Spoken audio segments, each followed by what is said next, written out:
Hello, everyone. How is everyone doing today? Hopefully well.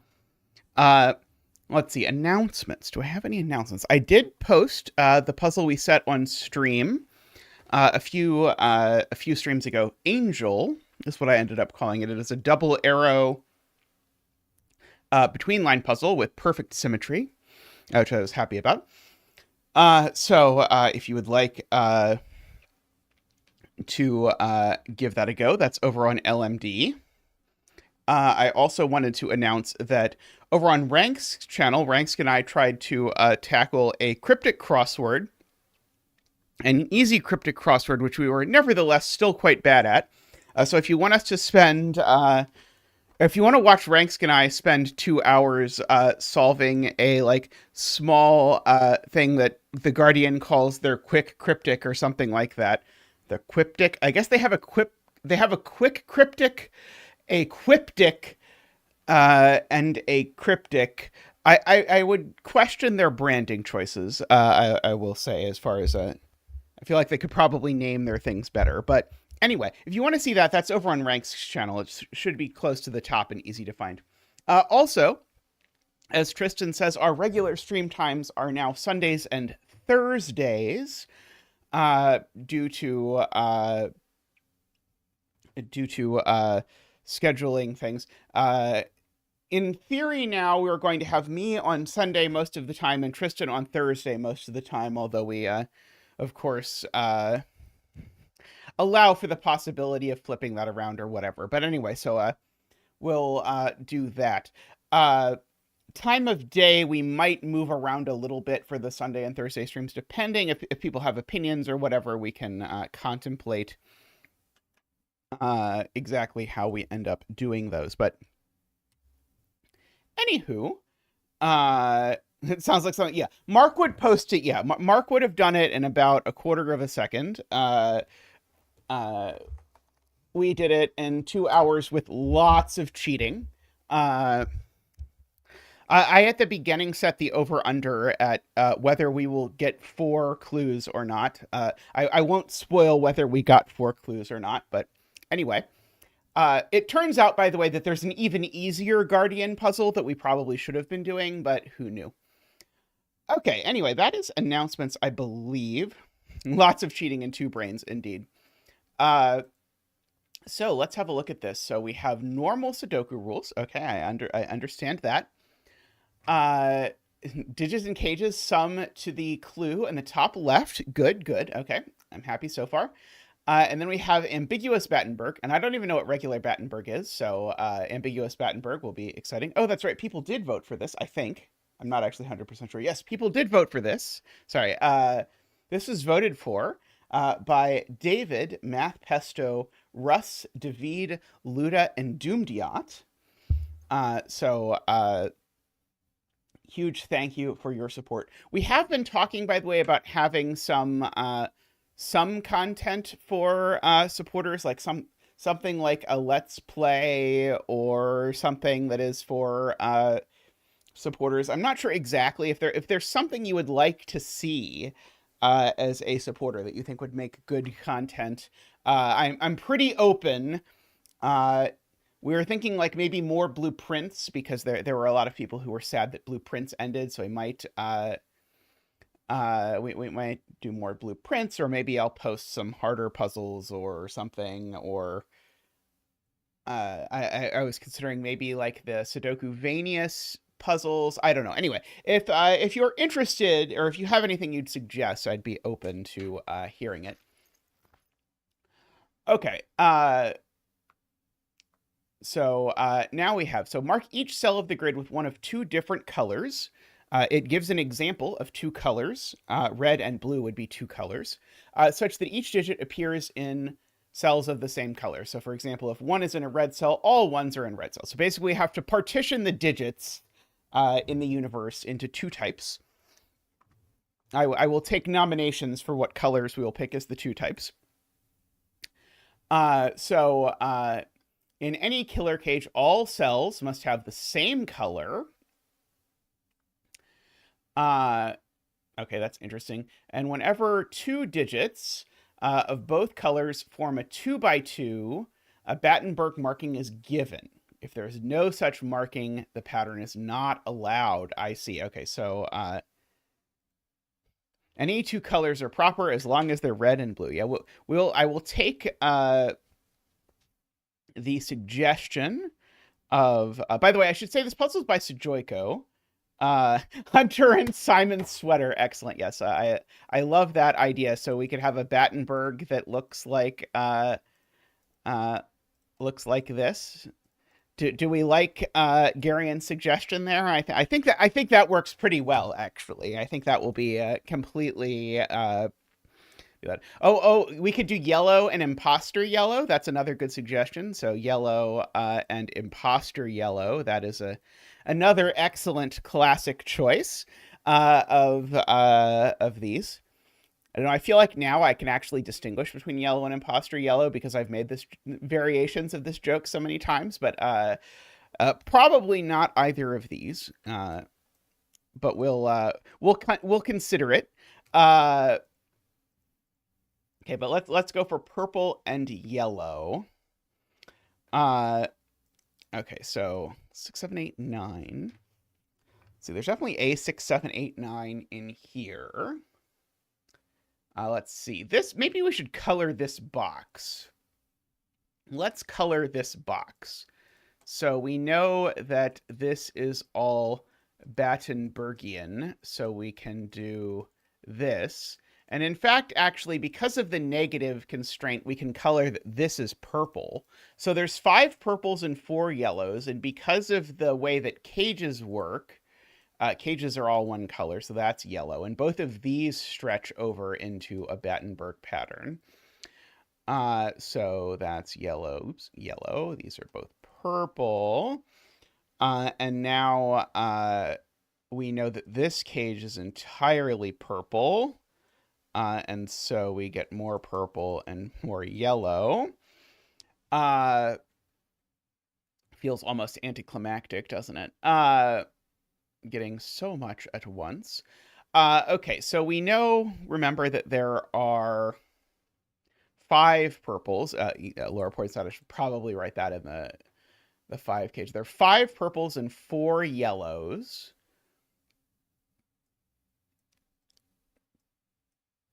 So there's 2 purples and 2 yellows left in these cells. These can't. If that's a purple, that's not yellow. Oh, yeah. Sorry, that's a good point from Garian. This Battenberg, we know, can't be the version that would make this also be a Battenberg. So this has to be the sort of the opposite way. Great spot from Garian, which then makes this purple.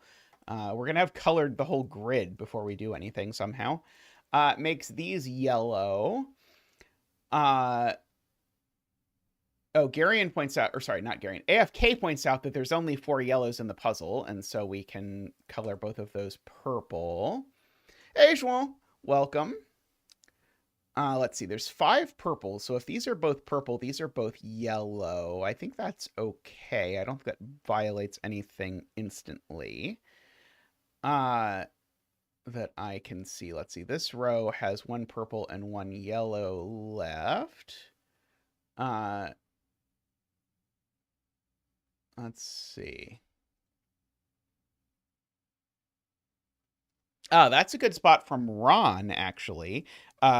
We can take Garian's point earlier. Ron points out to sort of identify how these 2 Battenbergs resolve, because again, we can't have an extra Battenberg. There's a negative constraint, which places the last yellow in row 5, which makes that purple. Now there's only 1 more purple left in this box somewhere. I don't know where yet. Oh yes, this cage. We have a purple extending over here, and now this is purple because if it wasn't, then we would have a Battenberg, and we don't. So that's yellow by counting things in the thing. This row is missing a yellow, so that's yellow. Let's see. Yeah, and we know we've got a yellow purple here and a yellow purple here. Column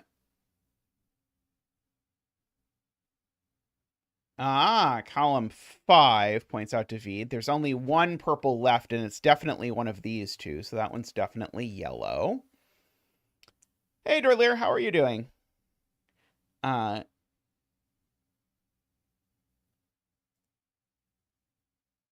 Yeah, and in this column, we can do the same thing. One of these two is yellow, and so therefore that's purple.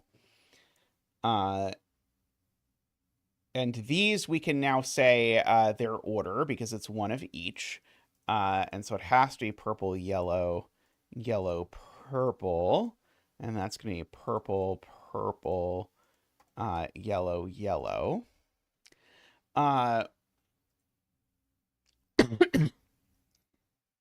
So these are either all the yellows or, sorry, that's a purple. So they're either all the yellows or, no, these can't be all the yellows, right? If this is yellow now, then that means this is purple because it's all the yellows. And that would make this a Battenburg. So this isn't yellow, it's purple, but that's all the purples. So these are, wait.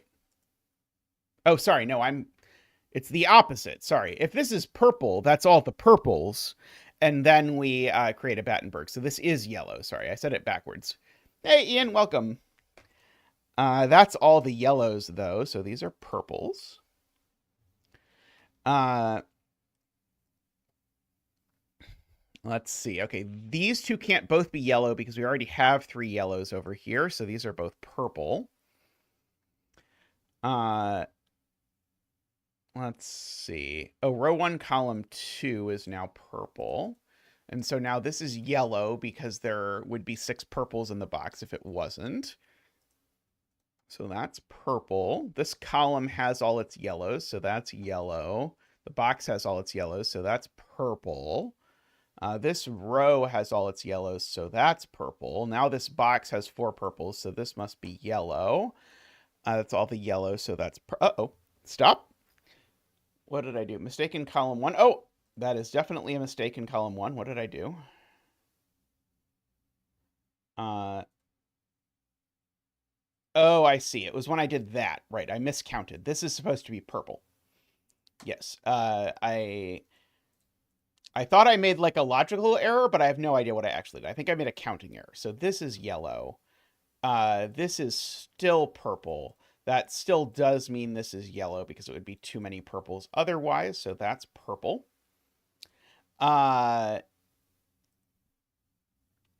Okay, let's see. This column we know... Oh, maybe not quite.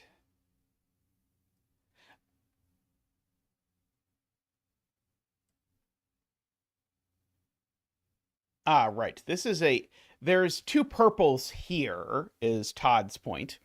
And if there's 2 purples here and 2 purples here, that means that over here there can't be 2 more purples. So that's a yellow. That's all the yellows, though. So those are purple. That's yellow. Let's see. We know there's a yellow in here if I look at row 7, but there's exactly 1 yellow. So therefore that's yellow, which makes both of those purple. And now this can't be purple by this, so that's yellow, yellow, purple, purple. Okay, well, that's a little bit heartbreaking that we colored the whole grid without thinking about anything related to the puzzle. So now, now we're on to... I guess this is kind of like 3 consecutive puzzles because now we have to partition the digits as a separate puzzle. And then... So I guess we do know that these are the only digits that are yellow. Nice to come back from vacation to a coloring puzzle. Everyone loves a coloring puzzle. So we have an alternate proof that this digit is purple because it's looked at by every yellow digit, but 5 in particular is definitely purple. So if I want, I can in box 1 corner mark that 5 goes in one of these 2 cells. I guess I know that these are this. Oh, sorry, this is a 10, not a. Okay, so this is a 1, 2, 3, 4, in other words, is I guess what I know. If I look at my yellow digits, I've got two 1, 2, 3, 4s and 2, 6, 7, 8, 9. So this 10 cage has to be one of each. So we've got that. These are both 1, 2, 3, 4.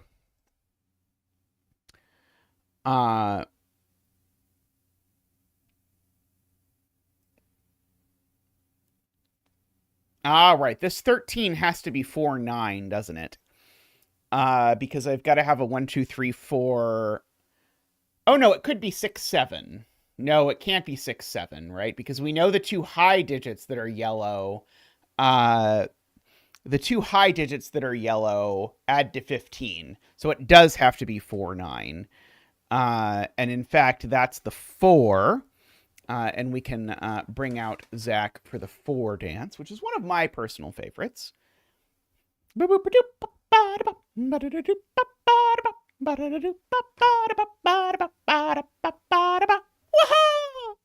Thank you, Zach. Thank you. So that's 4. That's 9. So now this cage is definitely 1, 4. It's definitely in my top 10.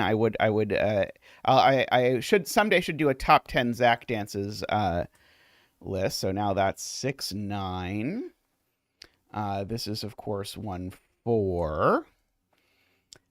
So now this is 2, 3, 5 because the 10 cage no longer can have a 1 in it, and the only 3-cell 10 cage with no 1 is 2, 3, 5.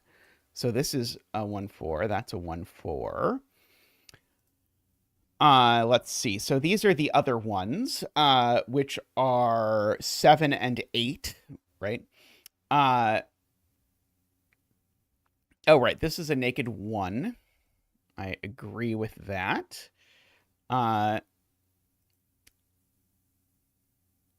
This is 5, 7, 8, because that's the maximum it can be now, and that's the only thing it can be. So that makes these two a 2, 3 pair. 3, though, would go with 6. So that's the 2, that's the 3, and that's the 7. These are 5, 8 for whatever that is worth.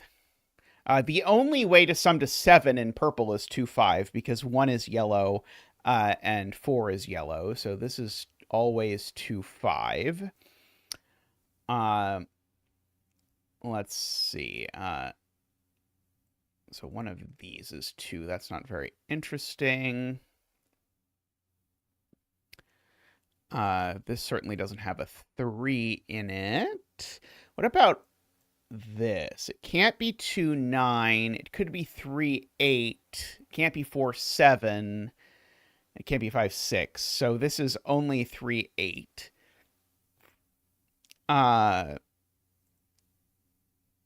Let's see. These are 5 and 8. I should fill in just for fun. Yeah, we can probably figure this out. Okay, so these are a 1 and a 6. So this is a 4 or a 9.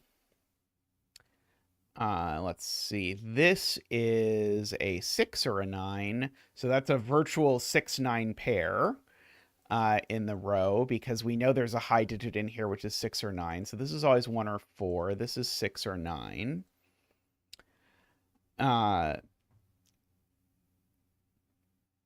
Let's see.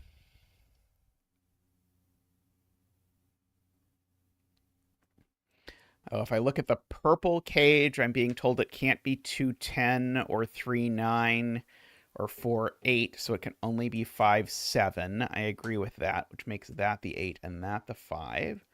Makes that the 3 and that the 8. Let's see. These are 1 and 6.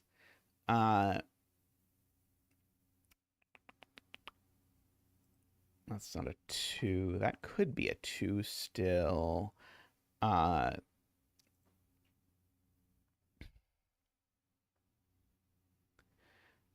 Let's see. This 5, 7 means these are a 2 and a 3.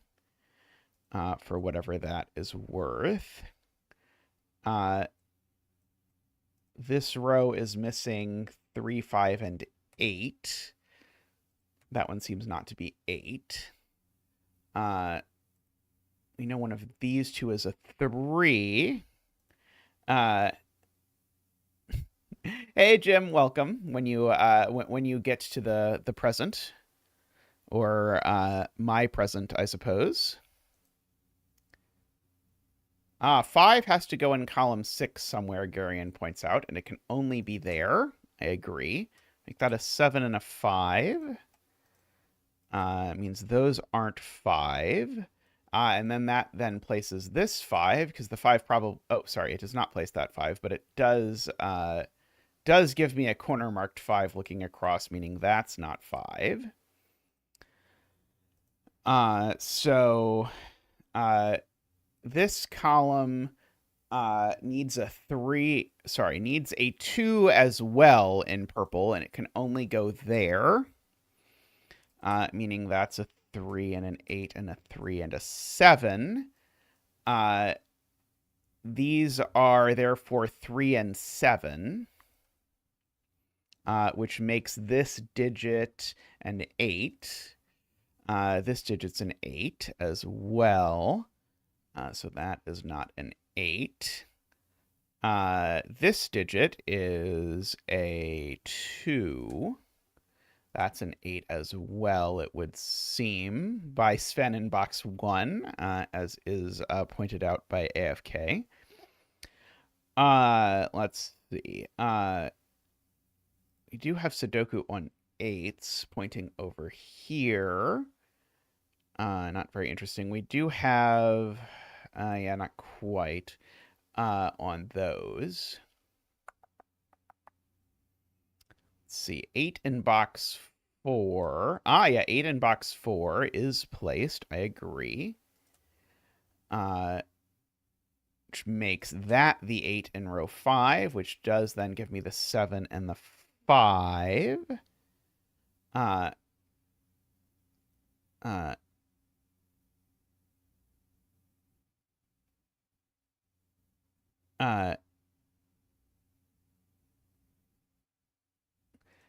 The answer to that question, Gene, is kind of, sort of.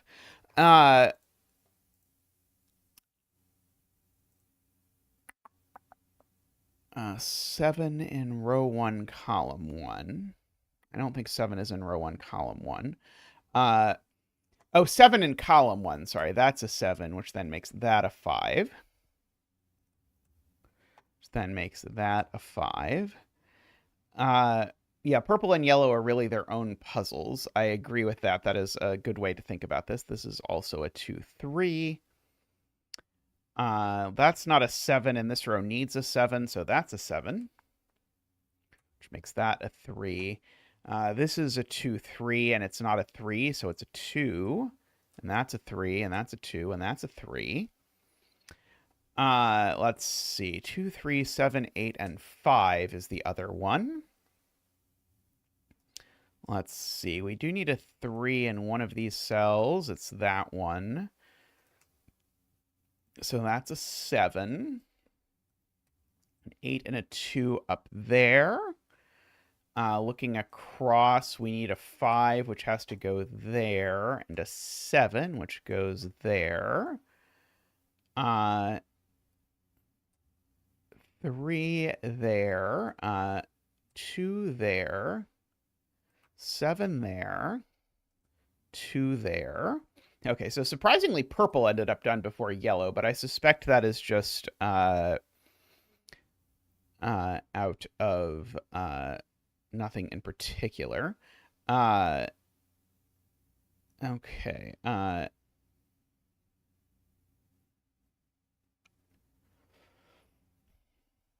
Now, for yellow, I probably need to understand this something something is equal to something something comment that people keep trying to tell me. Oh, it involves the 10 cages, right? So these two are equal, is the point, because this 6, 9 can't go in that 10 cage, or it would go with that digit which is the problem. So the mysterious thing that I keep like not quite having time to read in chat is that these two are equal, and therefore that is also red circle.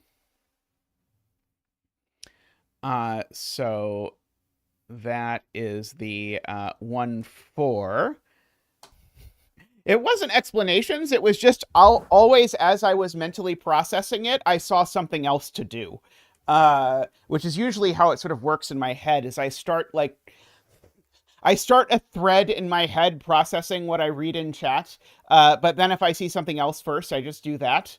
And it just, in this case, because purple was all singles, basically, we just finished purple before I ever finished processing this statement that these two things were equal. All right, so this is red circle, is a good point. Yep, this is also red circle.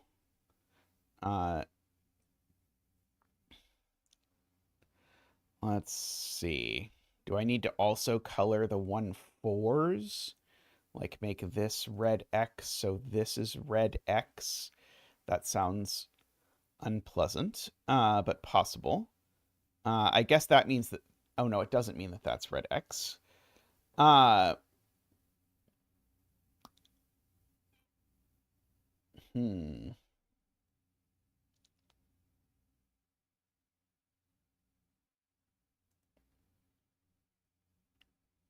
Red circle in box 8 is definitely not there. So if I want to sort of continue this and also have...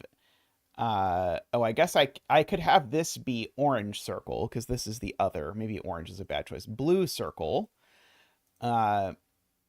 Over here. We know that red circle is here, so red circle is here. This can't be 6. That's the point. Okay, there we go. Because this sees a 6-9 pair. That is the I think the point of this. And so that is a 1, which makes that a 6, which makes that a 4 and a 1. Now, Garion did have the slick way of seeing this, which was to ask where red circle went in row 7, and it was placed here, which then sort of avoids that whole charade of things, which makes that a 4 for sure.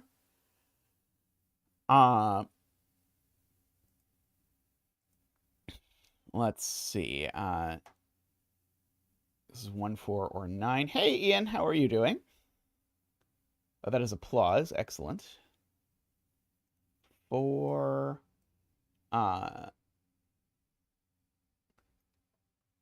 This is definitely blue circle. That's true.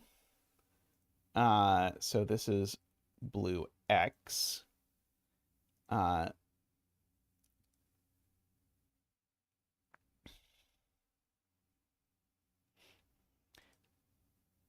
Yeah, I guess it kind of makes sense because 5 is primer than 4, but it is definitely the opposite of what my intuition would have been.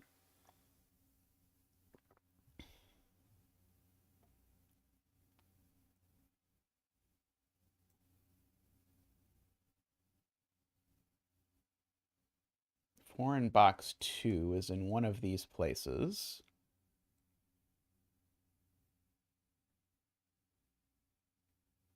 And then 4 in box 3 is in one of these places.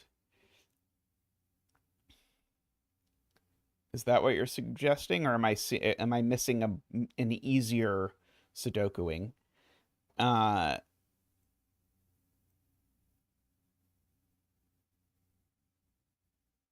I guess I know that 4 in this column is definitely in one of these two cells if I want to hunt 4s. Yeah, this is certainly 6 or 9. I sort of thought it was going to be done as soon as I filled in this 1, but it turned out that was optimistic.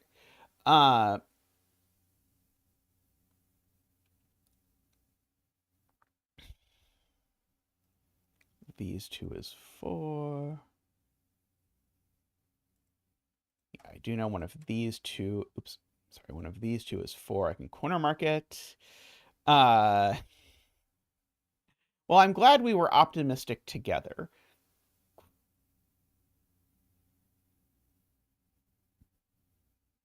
Nine in row 5.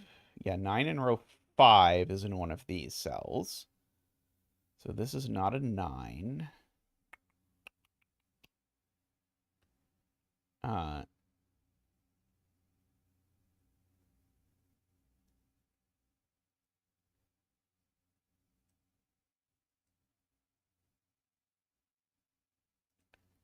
I'm not a 1. So yeah, this is a 4 or a 6. I agree with that.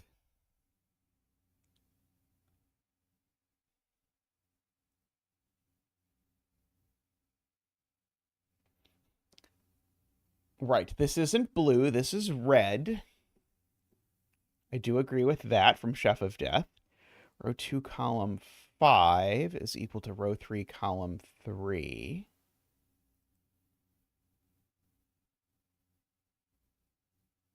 Right, because this sees those two, so these two are equal, whatever that thing they're equal to is.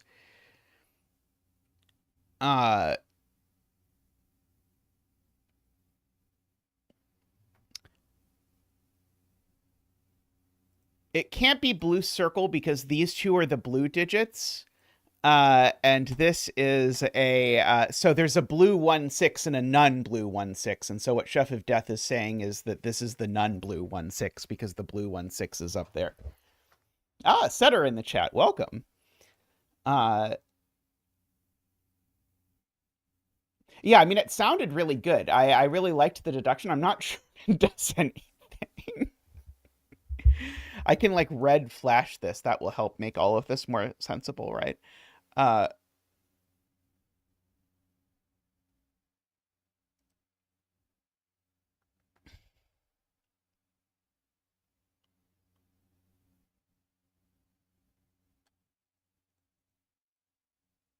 These two are equal.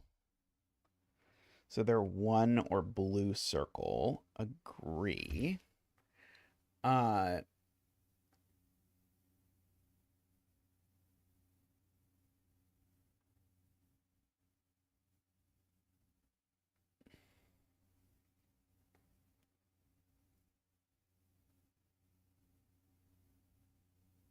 Hmm.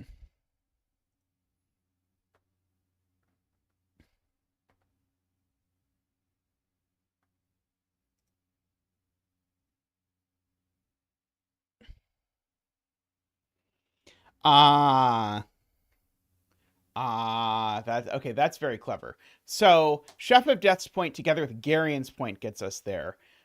This cell is red and this cell is blue.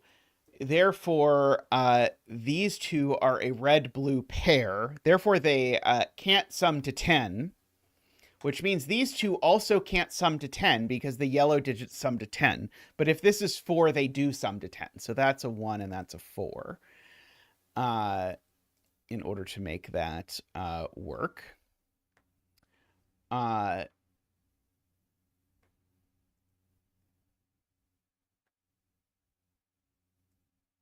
I guess alternatively, you could say these two can't sum to 10, so the 1 is not here, and therefore the 1 has to be in one of these, and it's placed there.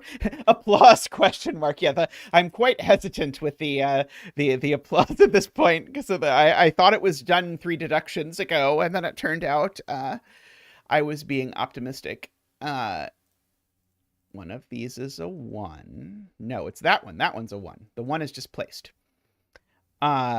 Via stuff. So that's a 4. Okay, there we go. Okay, I think this is now actually going to be done. Let's see. All of those are 6. All of these are 9.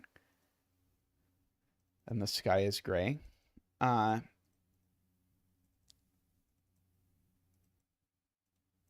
Okay, there we go. Okay, so that's a 4. That's a 1. Oh, I missed one.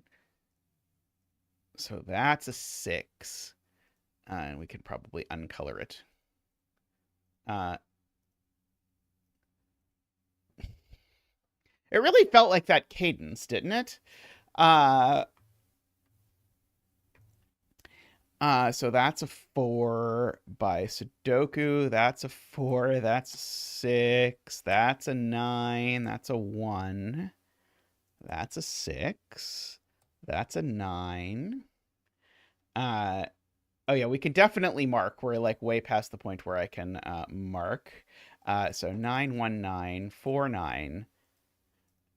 I really liked that. The only disappointing thing about this was that it sort of felt proceeded in stages. Like the best part was the coloring, but we did all the coloring before we thought about anything. So it almost could have been like a Battenburg pencil puzzle, basically, for the first part.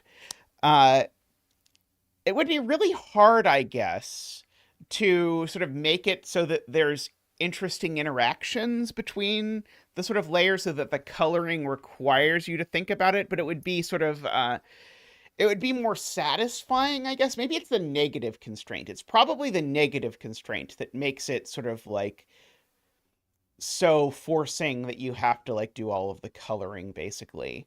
I was really curious if it was going to end up being 4 and 5 for sizes. It did turn out that way. I was cuz like naively it could be 3 and 6, right? But the way the Battenbergs were in box 2 just sort of immediately handed you that it had to be 4 and 5. Uh yeah, I'd like to see more explorations of this idea. Uh I've seen a bunch of variations of this. Like we've also seen a number of times uh, entropy, but you have to decide what the 3 entropy classes are rather than them being given. I think that kind of thing can be really interesting in terms of the logic you can get, especially if you can marry the sort of the arithmetic layer and the other layer. Uh, but still very cool. And it gives me a lot of sort of, I think there's more here to be chewed through. But anyway, I'm going to take a quick break and I'll be back with more puzzles to see you in just a moment.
Hello and welcome back, everyone. Where we have a killer puzzle by Fuchsia. So here it is important that I remind you that within cages you can't repeat digits because that's going to be very relevant, I suspect, in this puzzle.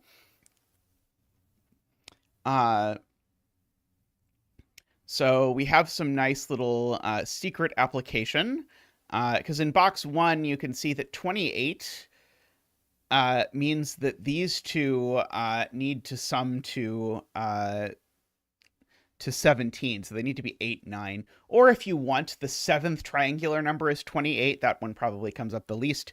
But the sum of 1 through 7 is 28, so that's what this is. Now, 29 already, if you look at it, it can only be made up in one way. And you can see that in the killer calculator that you can always use. You can turn that on in the settings. 9 is not an option. It's one more than 28, so I have to replace the 7 with an 8, basically, is how to think about it. So, in fact, this is an 8, and we can bring out Zach for our 8 dance. Boop-boop-a-doop. Woo! Boop-boop-a-doop. Wah!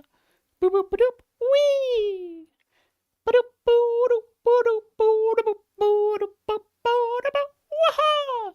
Thank you, Zach. Thank you.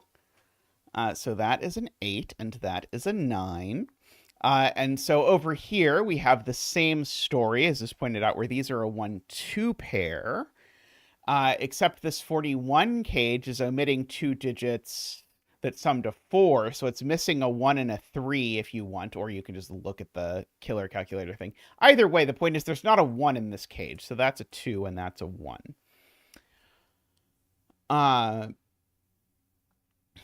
Let's see. We can certainly fill in our 6, 7, 8, 9 business here. That's not an 8, so that's not a 7 for whatever that is worth. Hey, Isabella, how are you doing? Oh, wow. There's a 16 two-cell cage that I have not once laid eyes on. This is where I should have started. There's only one way to do this, which is a 7 plus 9, but it was so sneakily hidden down there that I didn't see it. So that places a 9 here because you can't put a 9 in this 29 cage, you see. And so by Sudoku, this 9 can only go there. So that's a 9 and that's a 6. So this 6 cage is not a 0, 6, 6 cage, which is good to know. I'm always a little bit afraid of the 0, 6, 6 cages. Let's see. This could have anything in it, I guess, is the point. Ian is betting on a 5 in row 5, column 5. Not insignificant odds of a 5 in row 5, column 5. Let's see. Looking at the 9 over here. I don't know that I know much about it. Let's see. Hope you're wrong, though. Yeah, I mean, other digits should get to be in row 5, column 5 sometimes, too. You know, you never know.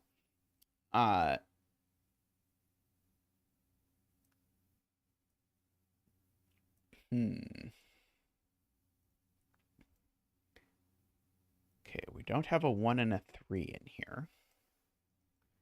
So these digits are not 1, 2, or 3. I guess I can mark if I want. So they're 4, 5, and they're not 6 either. So that one's not 9 either. That's maybe gratuitous.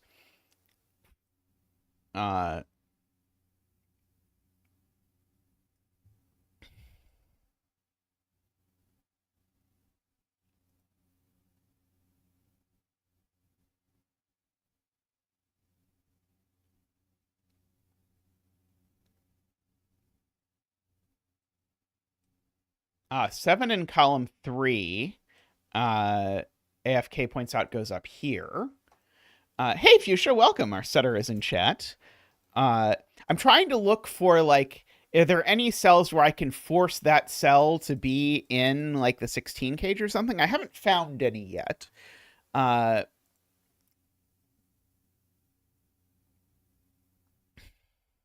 So 7 in column 1 now. Yeah, so 7 in column 1 is probably not in a 0, 7 cage. So So the 7 in column 1 is there. So now this isn't a 3, 4, or a 9, -2, or a 7, 0. So this is a 2, 5, or a 1, 6. With this sort of cage shape, I'm not surprised this one took a while to get to not break. Oh, it could have been 8 and -1. You're right. The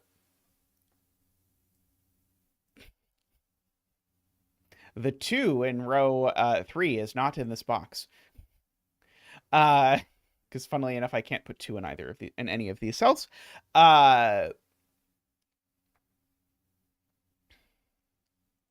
see, 8 in box 4. Yeah, 8 in box 4 now looks over here, which now looks over here. So it's either an 8 and a 1 or an 8.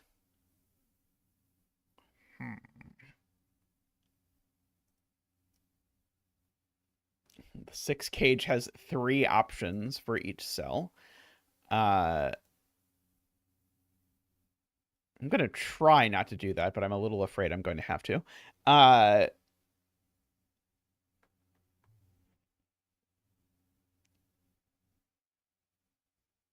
Right. The 7 in row 3 can't go in any of these cells. So the 7 in row 3 is in one of these cells only.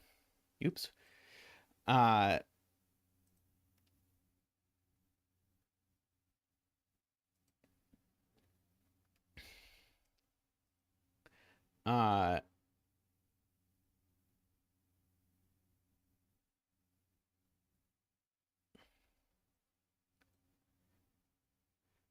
That's true. 1 in column 7 is up here. That's a very good spot. So that actually forces what this is. Oops. It's this one. Because you can't put it in a 13 cage, and you can't put it in this 41 cage, which is missing 1 and 3. So the 1 is up here, which does force the 40 cage to be this. So it's missing a 2 and a 3.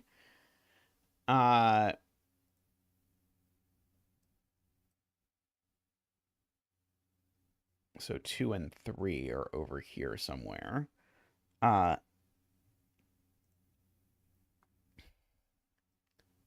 so now the 1 down here is in one of these cells. And so it's either with a 9 or with a 5.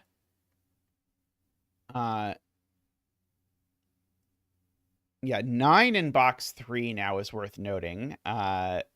Because 9 now can't go in the 10 cage, and it could never have gone in the 8 cage except for the -1, but we know the +1's over here. So the 9 is in fact in one of these 2 cells. Now, of course, the 9 could go over here. Right. Okay, so now the 9 is in the cage. So now 9 is ruled out of all of these cells, as well as these cells by Sudoku, and these cells by killer shenanigans. And so the 9 is actually placed in box 2 here, which Rowan points out. So that's a 9 over there. That's a 1, because 9 and 1 famously add to 10. Yeah, this is the way that this sort of this shape sort of naturally bounces off stuff between columns and rows and boxes in a way that is very satisfying.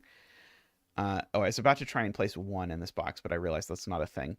There's a 1 over here. This is 2, 6, or 3, 5.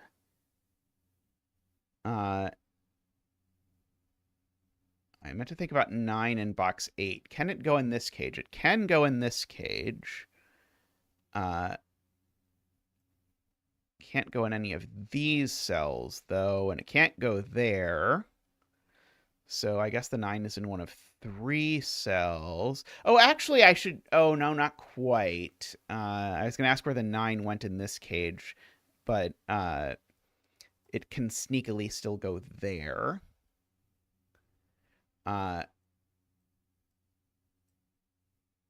Ah, yeah, 8 in row 1 is now up here, points out Screaming Ice Cube.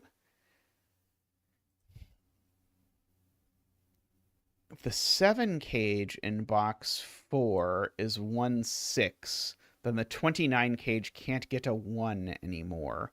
Right, so the 1, what Neil is saying, can be corner marked. The 1 in this 29 cage can be corner marked in these 3 cells. One of these cells is a 1, and all 3 of those cells see this. So in fact, this is always a 2-5. Very nice.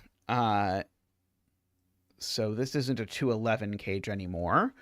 So let's see. So this is either 4-9 or 6-7.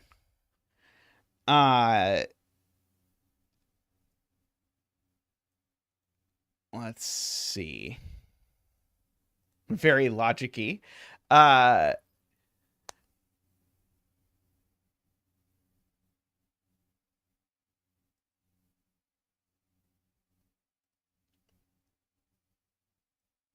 Yeah, I don't know a lot about 9 in this box, I suppose. It goes in one of 3 spots, which are not shaped in a way that I'm in love with presently. Oh, right. I keep forgetting. There's no 7 in this cage. We still have either 7 is here or 7 is here.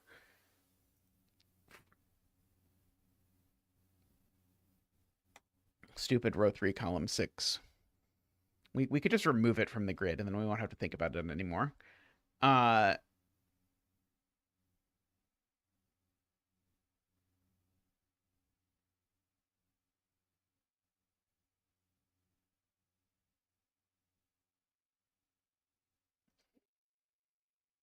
My brain keeps trying to count 1s because of the fact that I keep seeing this corner mark, but I have to remember this corner mark is tied to the green, so it's not actually that potent.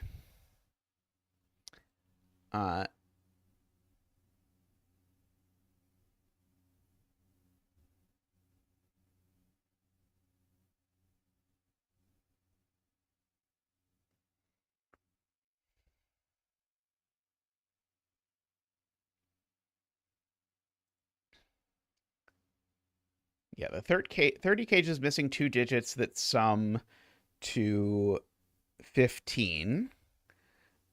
So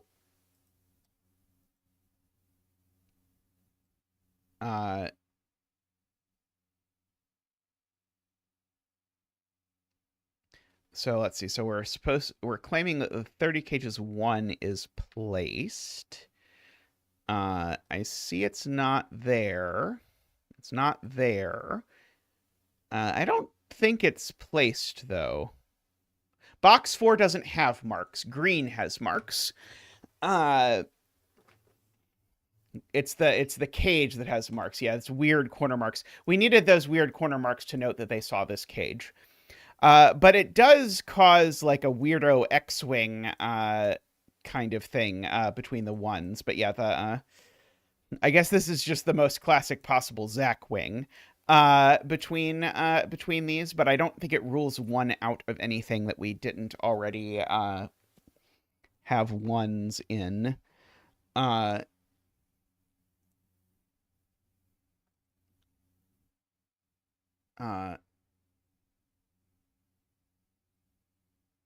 Colored pencil marks would be very helpful sometimes. Yeah, definitely it would be nice to be able to sort of mark that kind of thing. Let's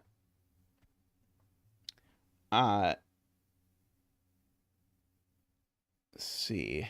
Row 3, column 6. Can't actually be a 3. Oh, sorry. Oh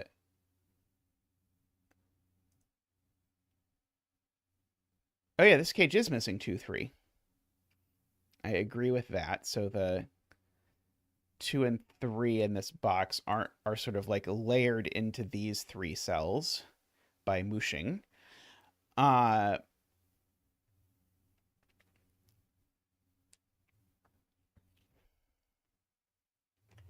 Uh,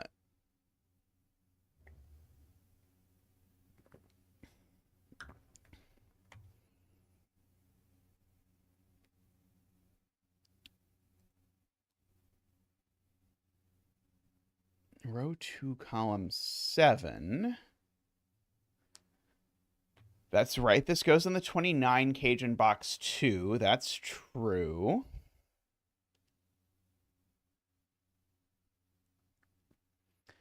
So yeah, it's got nowhere else to go. So this is a 3, 4, 5, or 6. And it's not a 3 because we don't have a 3 in this cage. So this is only a 4, 5, 6. Or are we claiming these can't be a 2, 3 pair? Is that a problem because of this? It would be a 4, 6 in that instance.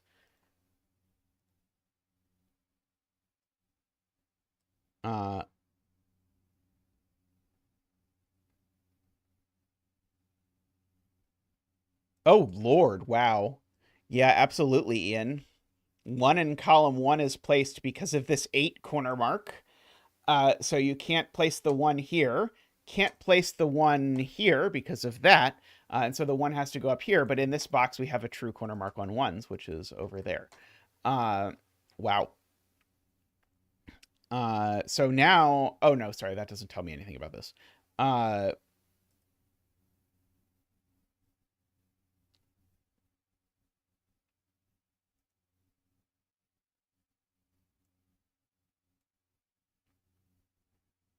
Right. This digit goes in one of these cells. Sorry, I'm there now. So therefore, these two cells can't be a 2, 3 pair because then this digit would be locked out of the box. And therefore, if I need to fit both 2 and 3 in this box, one of them has to go here. I see now.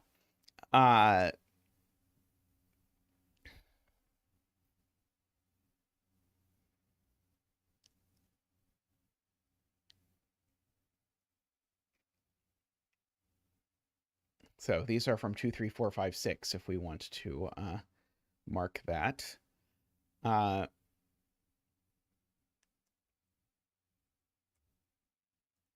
one's not even a 6.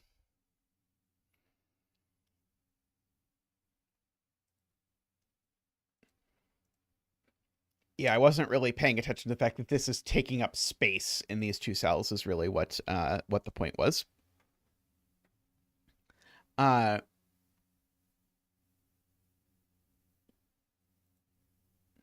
oh, I like that. Garion says the other way to see it is that this cell sees every cell in this 40 cage except for these two.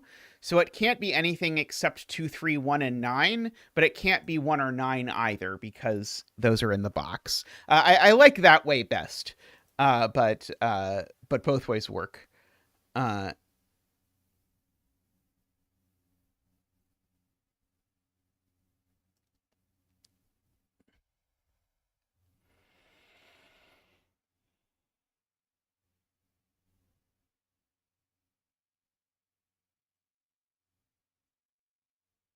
let's see, the 8 in this column is getting slightly bullied. It's either in here or in here. Uh,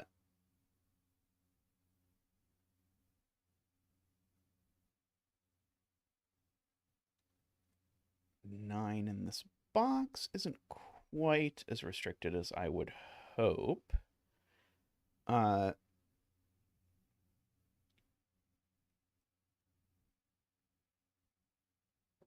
The 13 cage in row 4. Yeah, this can only be 4, 9, or 6, 7, but each of them only work one way. So I guess that means we've got like 2 of 4, 5, and 6 hanging out over here. All of those have to go in the 41 cage. So these two in the 41 cage have a few options.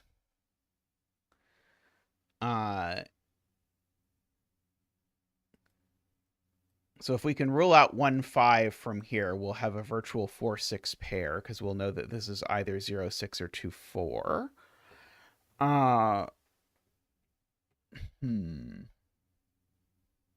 Is that somehow useful?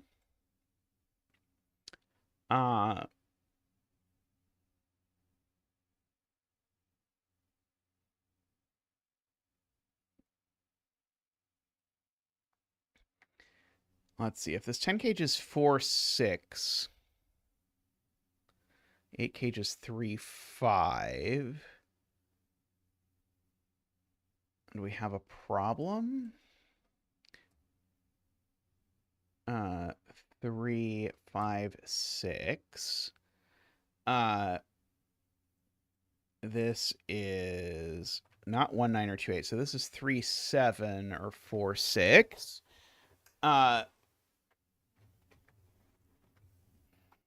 And so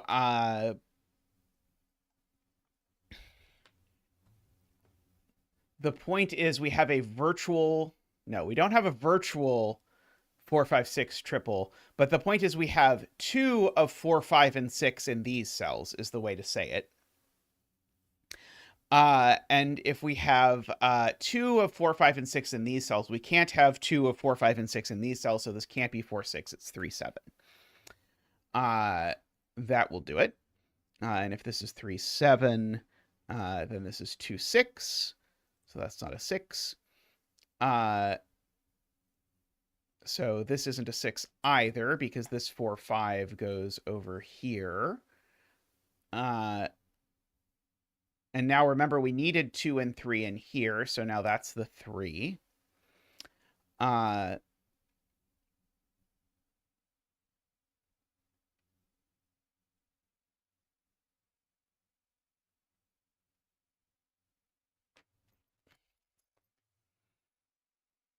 Oh, I'll eventually figure out which box is box 6 for Joan's point about how the 10 cage in box 6 is limited.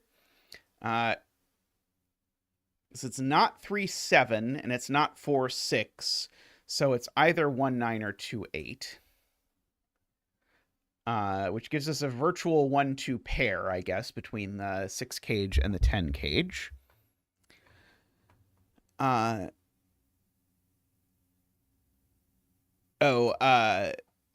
Getting sudoku information from Laura. These are 4, 5, and 8 left over. Oh, this one can't be 2, so that one can't be 8 because of the 2, 5 pair looking over.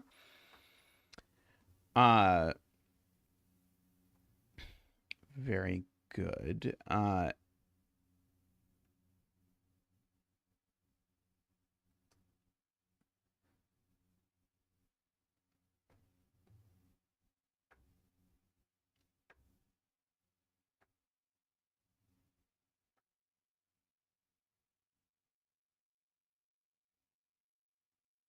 Oh, I've got a 2, 6, 7 left over in this row. And we know that's not a 2 because this cage doesn't have a 2 in it. So it's a 6 or a 7. One of these is a 2. Don't know how aggressively I want to corner mark that. The 6 in this row only has 2 potential places.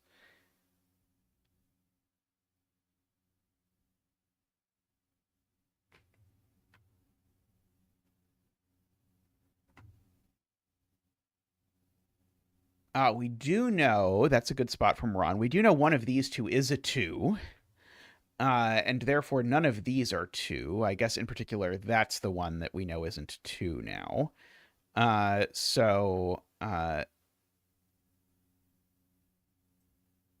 that one, I suppose. So these aren't 2.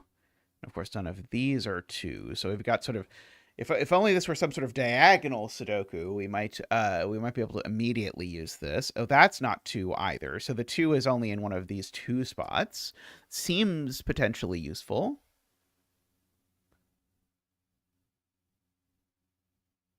This 3, 7 does look up in rule 7 out of that. I agree.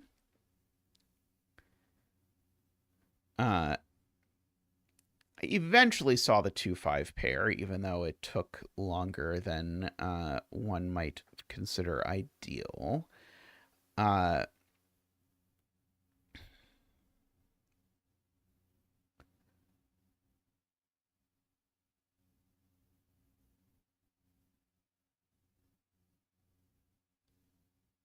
Three in column 7 is down here now, because remember this cage doesn't have a 3.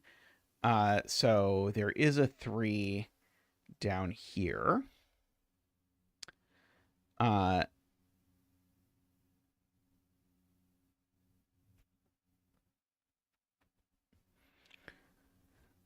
uh,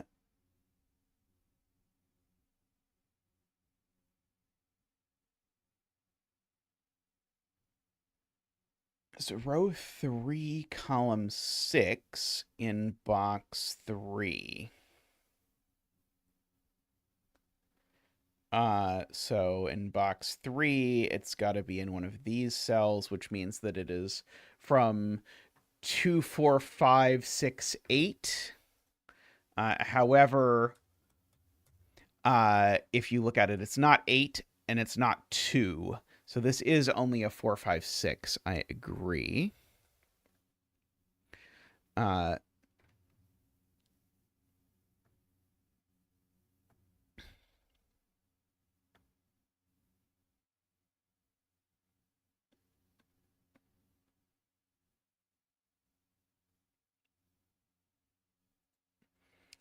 let's see, this 3 felt useful.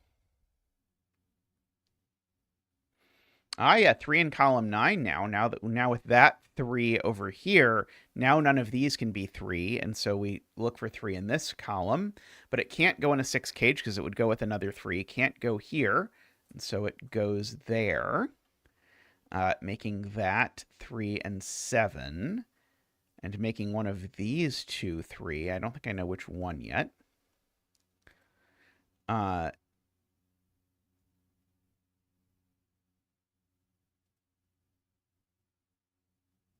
Okay, and so now the 7, AFK is alleging, is not with a -1, so the 7 goes in one of these two cells, which creates a Zach wing across these two boxes, telling us that we should put a 7 in one of these cells. Not in the 29 cage, because there's not a 7 in the 29 cage, and ruling 7 out of these two cells in particular, I suppose.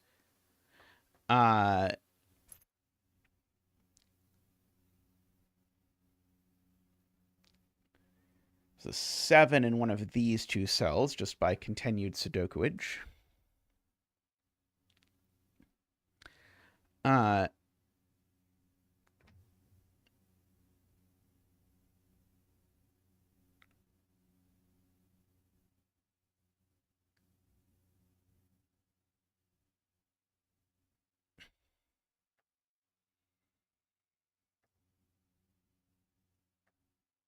Let's see.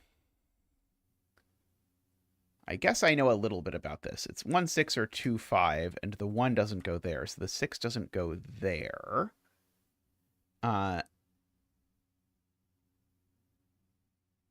This is very Sudoku-y Sudoku. Yes, this is, but quite delightfully so. The 30 cage does not need to include a 7, unless you're saying it needs to for some reason that I don't immediately see. I guess it's worth noting that 30 cage definitely has one of this 7 and 9 in it, and that one of the 7 and 9 goes in one of these two cells. So one of these two cells is a 7 or a 9.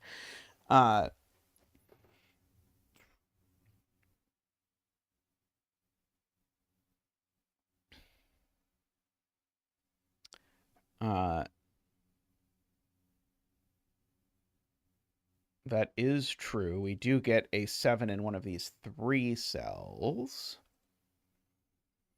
Uh,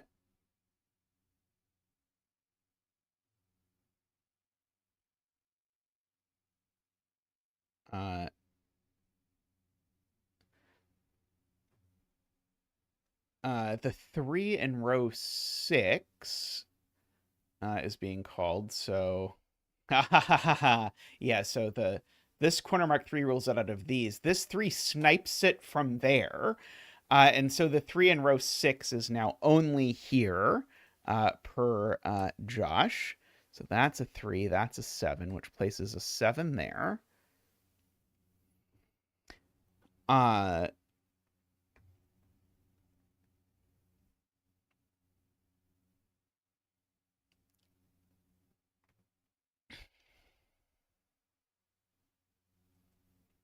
the 29 cage 6 is in one of these two cells. Maybe I just need to get rid of my 1 corner marks and my green so I can mark this like a normal human. So there's a 6 in one of those cells, so that's not a 6. So we have our perfect chocolate teapot triple. Sadly, it doesn't give us a 1-6 pair because I had the 1 strangely corner marked across boxes.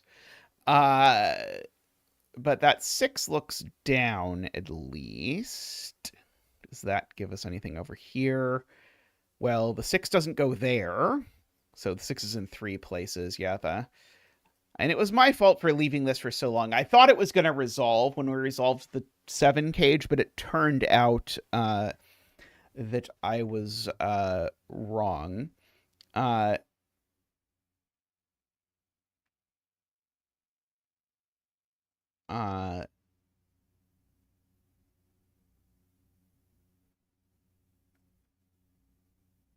yeah, 9 in this box is in one of these places.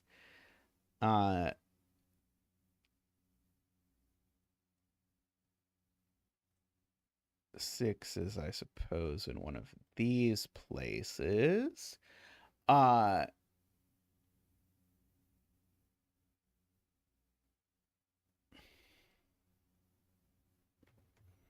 This is either 1, 5 or 2, 4 if we want to mark that sort of thing.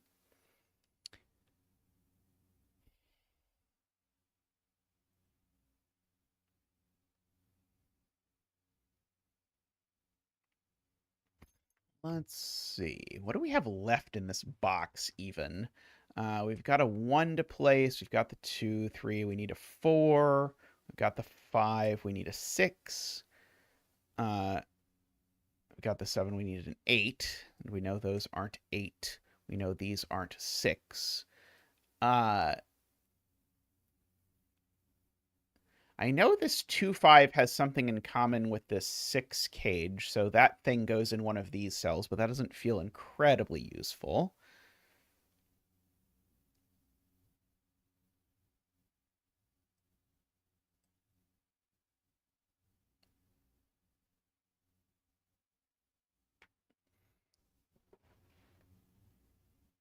Okay, that's a good spot. So these are all from 1, 2, 3, 4, 5, because they see the 6 looking down together with the 8 and the 7 and the 9.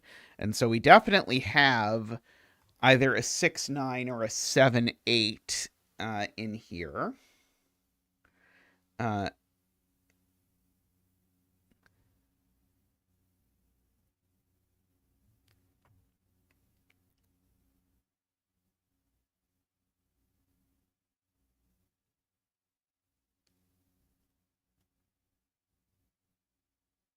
Okay. Garion is noting that, sorry, row 3, column 6 can't be 6.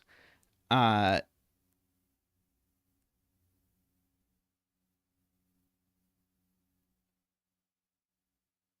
and this is owing to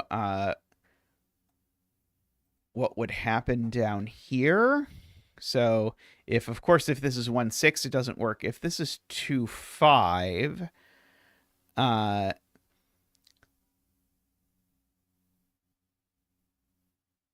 the 2 and 5 have to go in column 3 in box 7.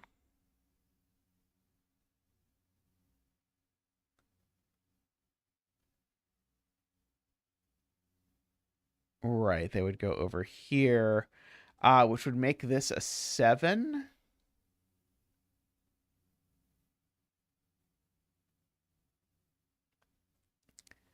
Yeah, that's bizarre, but it's true. Uh,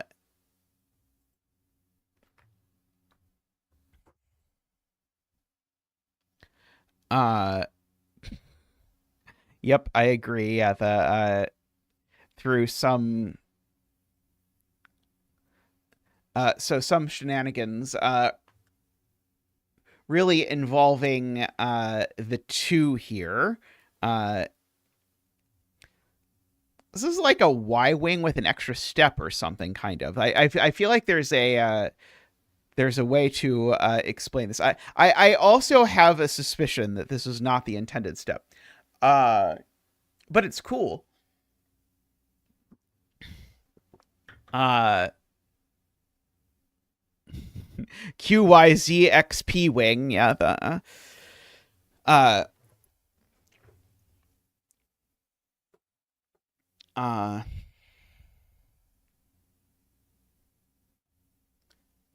one in row 7 must be in row 7 column 2, row 7 column 3, so row 9 column 3 is not a 1. uh yeah, so yeah, where is 1 in this row? Not in this cage, not over there, not there. So yeah, so 1 is definitely in these cells, not that one even, so it's not there. I agree. So the 1 in row 9 then is definitely down here in these cells. I don't think that can be the 1. Oh, it could be the 1 if that's the 1. Yeah, we've got a 1 over here as well, owing to this row. That can't be a 1 for multiple reasons. Uh,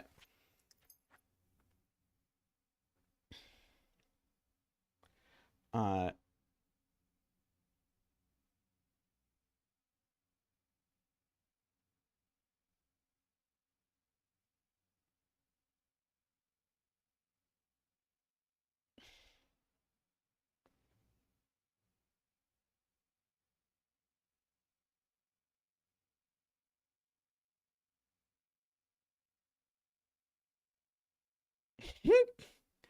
uh, let's see.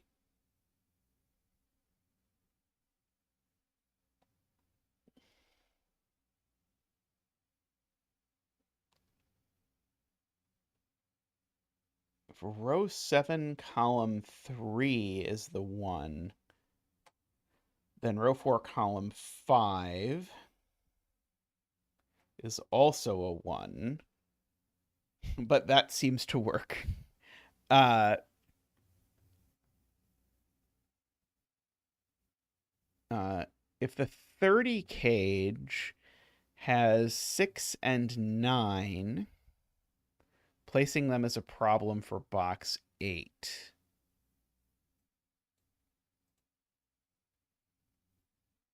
So it'd be 6 and 9 would go there and there.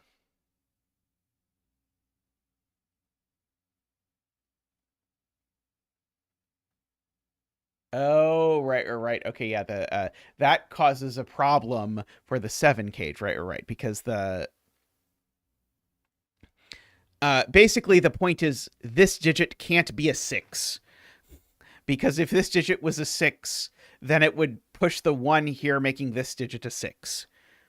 And so if this digit can't be a 6, then that's saying it's impossible for me to fit 6 and 9 into this cage at all, because then I would need to put them here and here, and that would be a 6.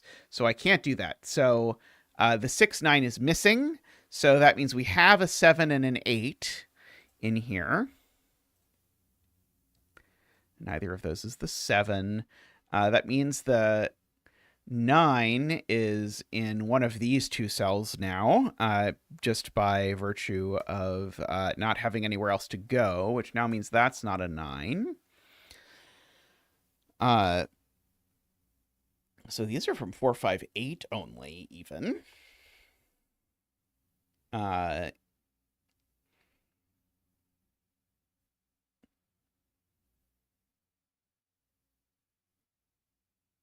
9 in row 8. 9 in row 8 now is placed here, Garion points out, because of that 9 looking over, which then dislodges a 7, which also settles that's the 1. And so this is a 2 and an 8. Okay, now that seems like we are making progress. So that's not a 2. So that is beautiful construction. Yeah, absolutely. Probably I should solve for x and say that this is 1 plus 5 rather than just like looking at it and trying to do sudoku on the row. This seems to now be the 8. Oops.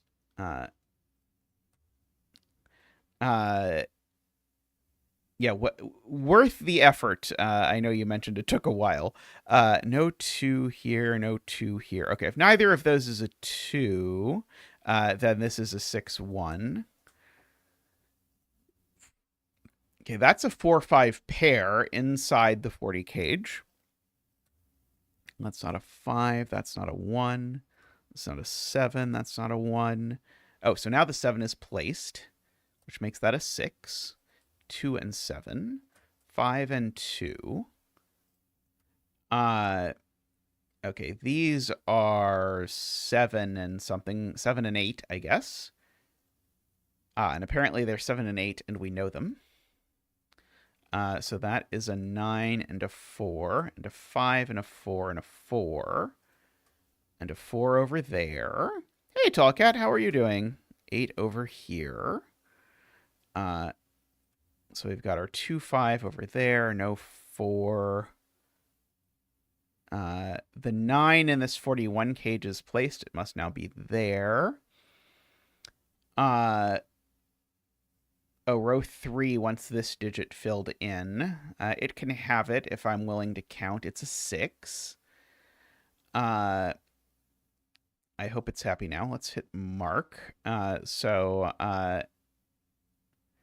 Recovering from 3 hours of volleyball, so basically laying on your couch. That sounds nice. It sounds healthy. Cats need their exercise too, I'm told. 3, 9, 1, 7, 6, 4, 1. 6, 8. 3, 5 makes that an 8, which makes that a 5. Let's see, 3s and 1s. There's no rule that says a cat can't play volleyball or something. 2, 5, 3, 5, 2. There we go. Very nice. There was some really neat geometry going on there. Yeah, I guess a tall cat is particularly handy at volleyball. Yes, very nice puzzle there, Fuchsia. I'm going to take a quick break, pull up another puzzle, and be back in just a moment. So see you all shortly.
Hello and welcome back.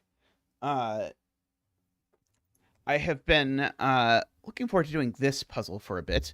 Uh, Fuchsia points out some of the cages were unnecessary, but they prevent some things like a Y-wing. Yeah, that's what's so tricky about setting puzzles like that, is that they're often unique before they're pleasant for humans. And so, like, anything with like extra regions, which a 7-cell cage basically is, ends up having a lot of kind of nasty steps that you want to avoid. Uh,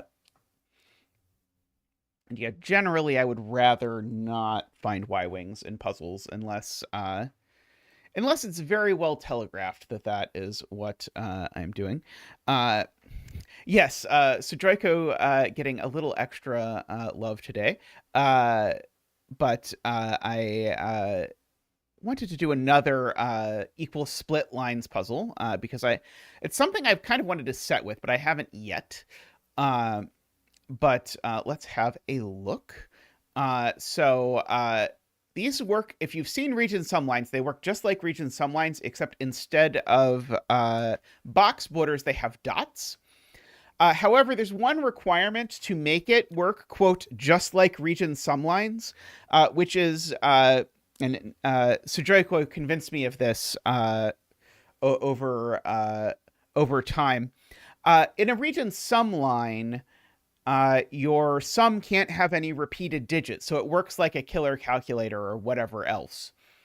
Whereas that would not naturally be the case with equal split lines if you just wrote down the most naive definition possible of the constraint.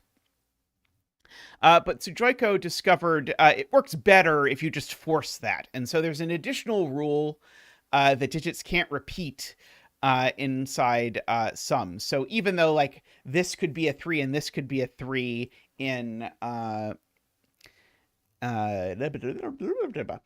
by sudoku it can't. Now notice digits can repeat during things, so it's okay if I do like that's a 3 and that's a 3 and a 2 and a 4 and a 6. That's totally fine. Just within a sum they can't repeat. Okay. So let's have a look at this column to begin with. Well, I guess the easiest thing to note is that these two digits have a sum of 5 digits, so they need to sum to at least 15. So we can start with that these are 6, 7, 8, 9. This one digit is the sum of 3, so it's 6, 7, 8, 9. That's only 4, not 5. But this one digit is a sum of 3, but it's actually better than that. Double it is a sum of 5. And so by virtue of double it being a sum of 5, that means it can only be an 8 or a 9, because double it has to be at least 15. So we can do that. Oh, Nicholas has identified that this is also a 1-cell thing, so this is also a 6, 7, 8, or 9. But actually, we can apply the same logic to say that we have our 15-y business again. And so because these 5 digits sum to double this, we must have that this is an 8 or a 9. Now that's a good spot, which is that this cell, Screaming Ice Cube points out, is actually in that spot in this box. I'm certainly not putting it on its own line that sums to it. For whatever that is worth. Right.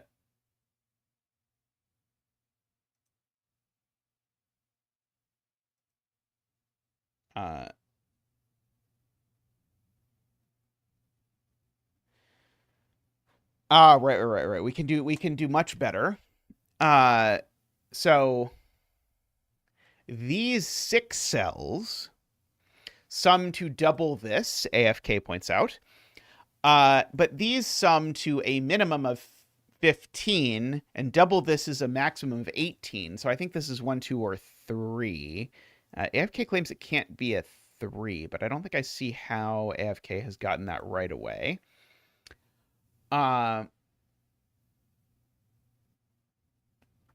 Uh,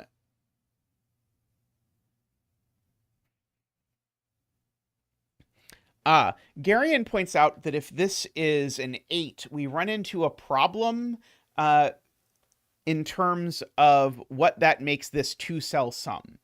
Because if this is an 8, let me just show you what happens. If this is an 8, then these have to be exactly 1, 2, 3, 4, 6, because they need to sum to 16, and the minimum is 15, so it's 1 degree or 1 away from the minimum, so it's still forced. But then the problem is that that forces this to be exactly 2, 6. It's just the only way that I have available. But the problem is this argument repeats exactly verbatim in the row, which means this is also 2, 6. And that's bad because now I've got a 2, 6 quadruple. So therefore we get that this digit is in fact not an 8, it's a 9. And we can bring out Zach for the 9 dance. Ba-boop-ba-doop. Woo! Ba-boop-ba-doop. Wah! Ba-doop-ba-doop. Wee!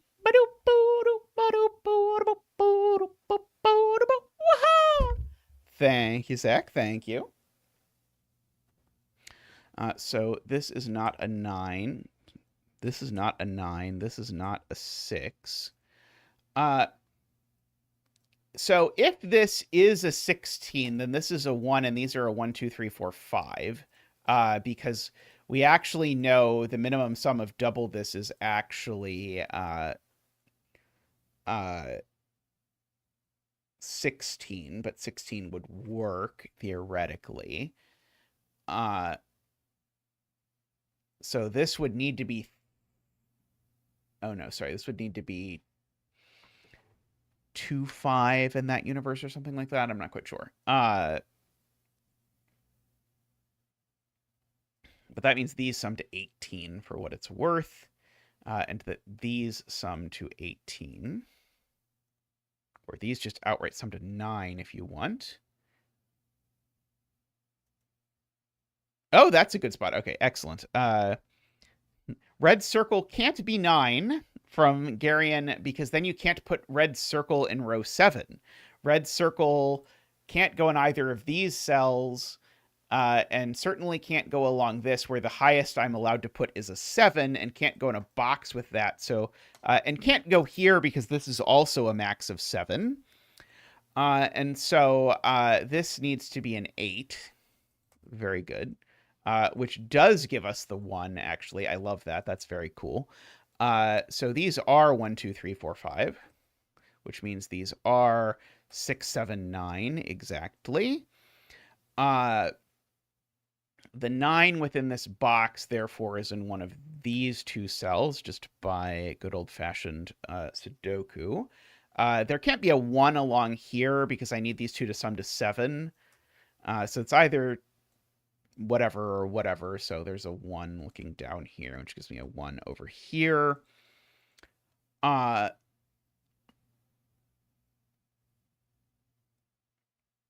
see. I certainly have a max of 6 in here. Also, digits can't repeat on segments. True. True. Right. In column 1, we know there's no 5 because these 5 digits sum to 16. So, therefore, this is 2, 5, and this is 2, 6. And this is 1, 3, 4. We actually know exactly.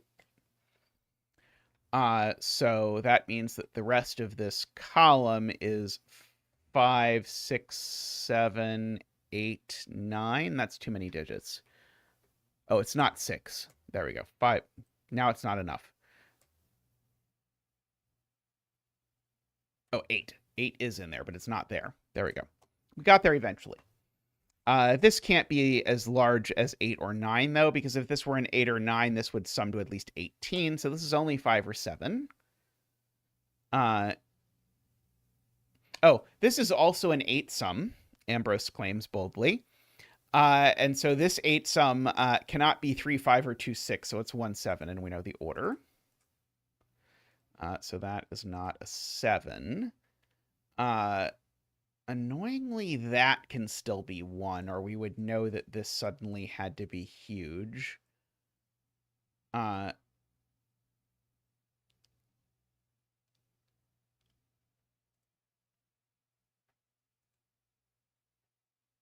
let's see. These are at most 6. Do I have 8 placed in this row? Not quite.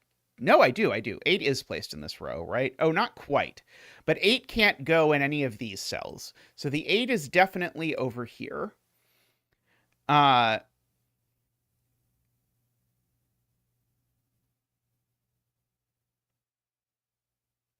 9 in row 7. Ah, yeah, 9 in row 7. Thank you. I'm going to say Keprin, but I'm not quite sure. 9 in row 7 is here. I agree. By much the same logic we used in the break-in, actually. So that's a 9. So these are a 5, 7, 8 triple. Okay, so now this digit's at most 5, actually. And if this digit's at most 5, that means this sum, Sergey, thank you. If this digit is at most 5, that means this sum is at most 14. Oh, crap. That doesn't mean there has to be a 1 in it. It almost does. It's that close. Oh, it's not at most 5. Haha, it's at most 4. Gotcha. Thank you. Thank you, Joel. So it's at most 4, so the sum is at most 13. And a 4-cell sum to at most 13 needs a 1. And that 1 can only go here. Which I thought was in this column, but it's not. I'm disappointed to inform you. In fact, actually, if I just ask what digits this can be, it can literally only be a 3 and a 4. AFK points out. And in fact, these are a 3, 4, 5 triple. Now, 13, unfortunately, doesn't need a 2. But certainly these sum to a minimum of 10, even completely naively. And so if these sum to a minimum of 10, then this digit needs to be at least a 6. Just to make that happen.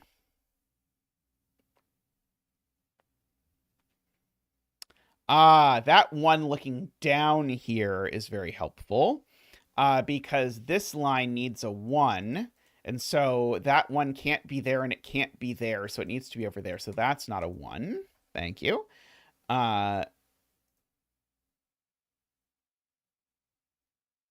6 in column 3 is over in one of these. So these are 3, 4, 6, I suppose.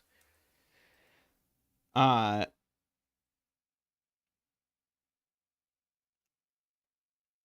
see. I don't. Oh, yeah, it can't go on the region sum line because of this 5, 7. Yeah, so yeah, crazy. Yeah. So if this were a 6 and this were a 5, that's 11 plus 1, 2, 3. No, that's fine. That's 17. I can do 8, 9. We're not there yet. We're almost there, but we're not there yet.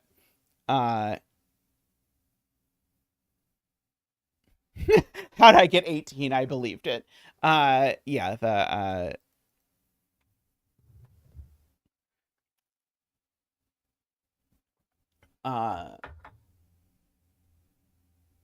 row 8, column 6 can't be 6 though. Oh, nice from Garion.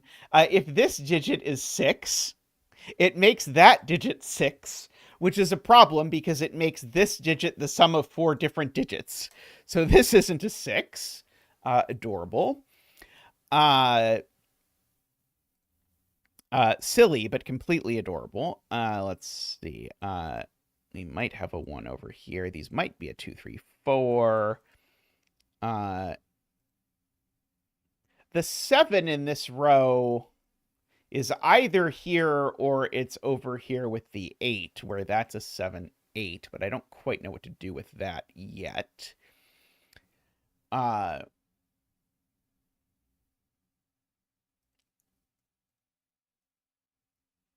I think these digits are at most 6, if I think about it. So this sums to 13. So 3 digits are minimum 6. So the other is minimum. So that means the largest digit I could possibly put on here is 7. So these are from 2, 3, 4, 5, 6, because there's a 7 in the row already. So that does mean that 8 and 9 in this row are shunted over here. for whatever that is worth. That one's not the 9.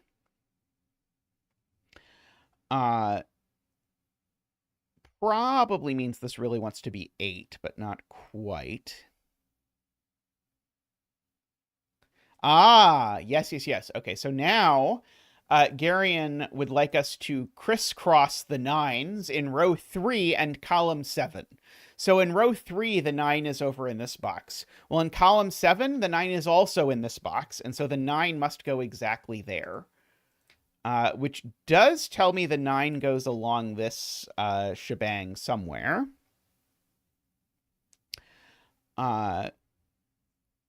In some capacity.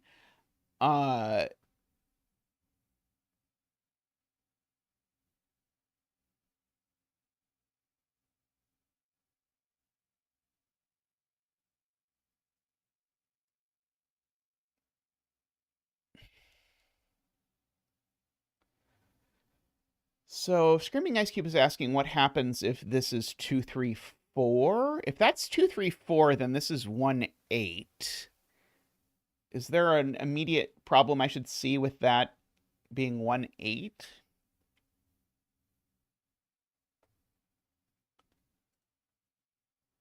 Oh, the problem is if I center mark this cell. Screaming Ice Cube and AFK have sort of combined to say center mark this cell. It's not 1. It could be 2, 3, 4. It can't be 5. It can't be 6 or 7. It can't be 8, and it can't be 9. So this is a 2, 3, 4. There we go. And if this is a 2, 3, 4, this is not a 2, 3, 4 sum. It has a 1 in it. And if this sum has a 1 in it, then there's no 8 on this line. So that is the 8 over here.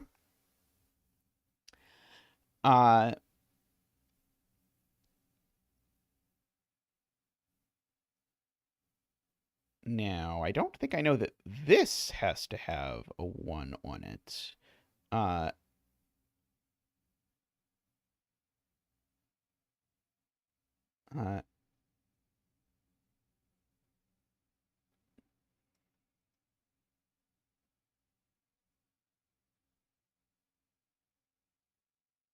1 in box 9.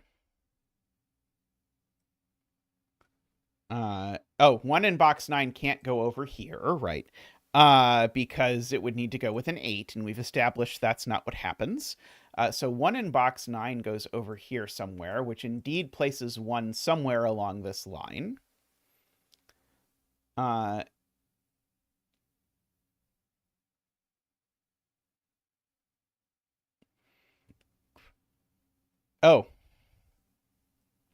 AFK encouraging me to do math in row 7. Because these we know sum to 18, plus 8 is 26, plus 9 is 35, so these two sum to 10, so they had better be 3 and 7. And if that's the case, this needs to sum to 17, which means that needs to be 8 and that needs to be 9. And this certainly now can't be 6, so that's 4 and that's 6. I need these to be 1, 2, 3, 4. That's the 3. These are the 1, 2.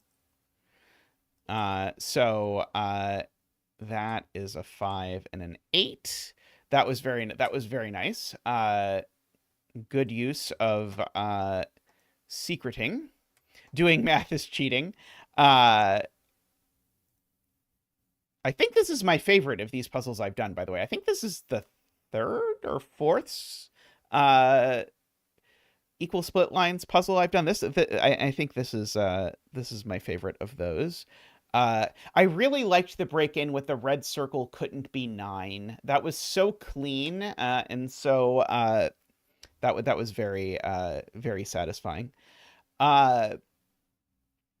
Okay, so now we have done the math over here. Okay, so now we probably know what this is. It's not 1, 3, 5, so this is 1, 2, 6 now, just to make it sum to 9 without using a 3. And so these are the other folks, which are probably 4 and 5. let's see. What about these folks? What goes in here? Let's see. We've got the 1, 2, and 3. We need a... Okay, that just is the 5 for the box. Oops, where did my cursor go? There we go. That's the 5 for the box, just by Sudoku. And these are 1, 2, 3. These are 4, and the other one, 5, 6, 4, and 7. So let's see. So this isn't 4, 5 for lots of reasons, I suppose. It's not 1, 8. So it's 3, 6, or 2, 7. And that's not a 6, so that's not a 3. So we have that.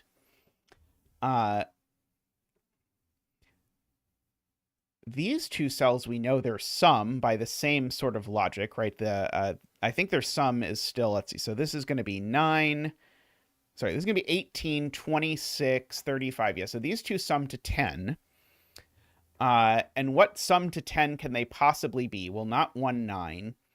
They can't be 2, 8 because this sum to 6, or sorry, this sum to 18, we have used up 1, 2, and 3 basically. And so the way to see this, there's a couple ways to see it, but one of the ways to see it is that every 3-cell arrow has 2 of 1, 2, 3, and this we know has 1 of 1, 2, 3. So that's 3 of 1, 2, 3 gone. And so therefore this can only be 4, 6 is the way that I will explain it. Although there are a lot of different ways that you can math that if you want to do that. So that 4, 6 looks down and says that that's not 6 and that's not 3. I mean, I don't think anything I did was overly complicated. Unless you wanted to do it one by one, but sort of seeing that this needed to be the middleiest pair was the nicest way.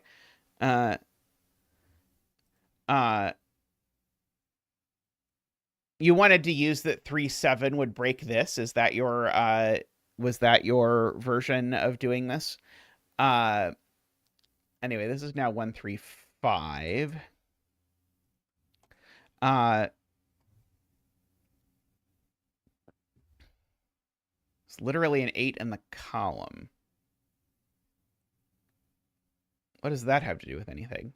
But we still needed to rule out 3, 7. Was there some like completely trivial way to do that? Let's see. Sergei says 3 in box 9 is now placed. It is, making that the 3 and a 1. 2 and a 1. 7 and a 2. This is a 6.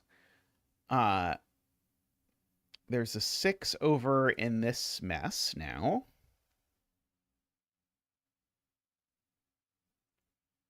Well, I was arguing simultaneously it wasn't 1, 9, 2, 8 or 3, 7. I argued all 3 of those together rather than arguing them separately. And I acknowledge 2 of them were easy to rule out. But my argument that it wasn't 3, 7 argued that all of the others were impossible as well. I don't think that was crazy in this particular instance. Let's see. So if this is a 6, is that too big? If this is a... Yeah, now that this is a 3... Oh, no, not quite. If this is a 6, this could be 3, 9 exactly. As long as that's 2, 3.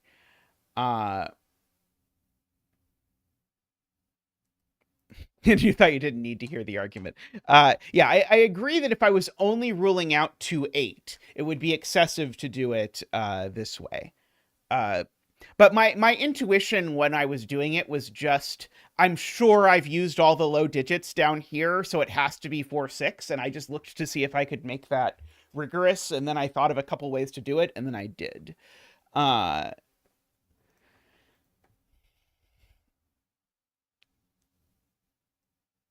Let's see. Okay, so if this is 6, 8, 9, then the claim is that's going to be a problem. I think that's probably true.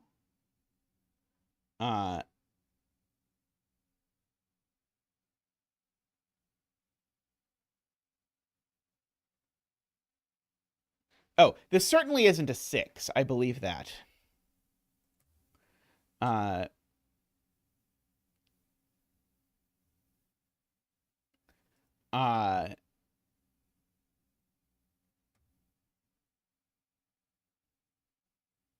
Well, I definitely agree I need another odd number. I need an even number of odd numbers in here.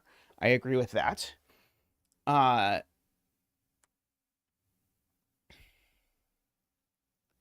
uh,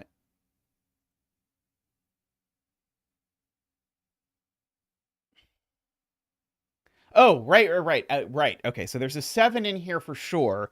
And because we've used all the odds except for that. Okay, so there's a 7 in here somewhere. And so the minimum the sum can possibly be now is 13, I guess. Uh, uh,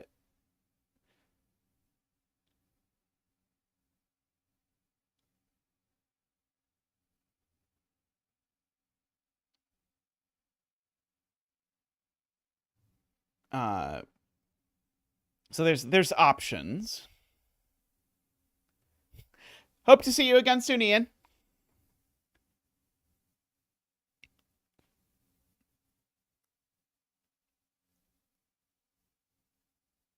Yeah, it could be 6, 9 equals 7, 8. I think that's fine. It could be now, the problem is if it's, I think I should probably argue that these can't be the 8. So if they're, because if these were the 8, then it would have to be 7, 8 equals 6, 9, which it can't be. So if there is an 8, the 8's over here. That's a little bit tricky. But yeah, let's just say, like, what's the minimum digit that can be here? The minimum digit that can be here is 4. So these are certainly from 4, 5, 6, 7, 8, 9. That one's not 8. Now, this particular digit, I'm trying to figure out what the nicest way to do this is that doesn't feel like a long bifurcation. This can't be as small as 4 because I would need to make the sum again at least 13, and I couldn't do that because this can't be as big as 9. So we've got that. Oh, there's no 5s anywhere, we know, because the 5 is over here. So this is now 6, 7, or 9. And this is at least 4. However, we also know this isn't 5. We also know this isn't... Oh, I don't know it's not... Oh, I do know it's not 9. I know it's not 9 for lots of reasons. I also seem to know it's not 6. So this is 4, 7, 8, or 9.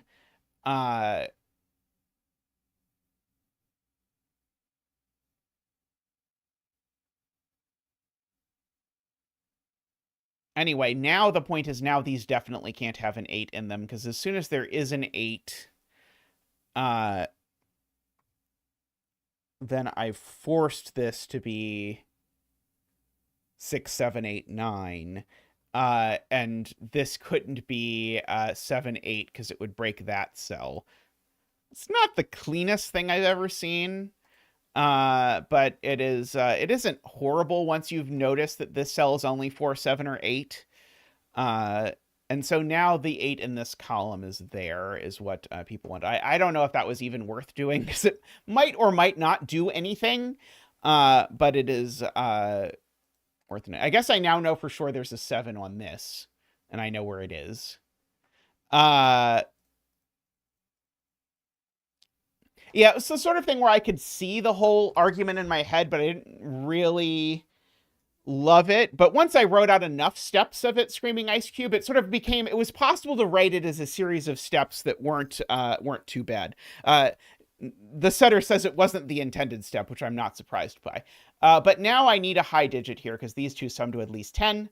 And the only high digit available is 7, and so the 7 goes there, which then by our odd logic, which I really liked, by the way, forces the 7 to go there.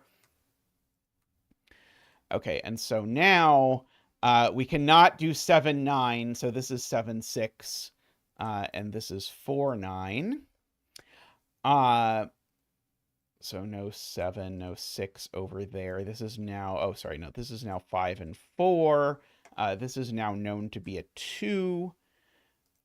This is known not to be a 7. Okay, and so what can this possibly be? We need it to sum to either 11 or 12. Well, it can't sum to 11, because if it summed to 11, this would need to be a 4, and it can't. So this is a 5, which means that's a 9. This is the other thing.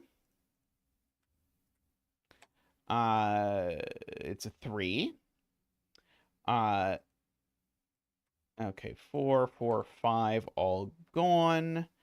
I don't think I can have both a 4 and a 6 on here, right? I don't think either of these can be 6, because if either of these is 6, then the minimum sum I can make this line sum to is 6 plus 4 plus 1 plus 2, which is too big. So there cannot be a 6 down here, because that's 13. And so now, in order to possibly make this sum to 12, I need this to be a 6. Gives me those 2, or that 2, and that 6.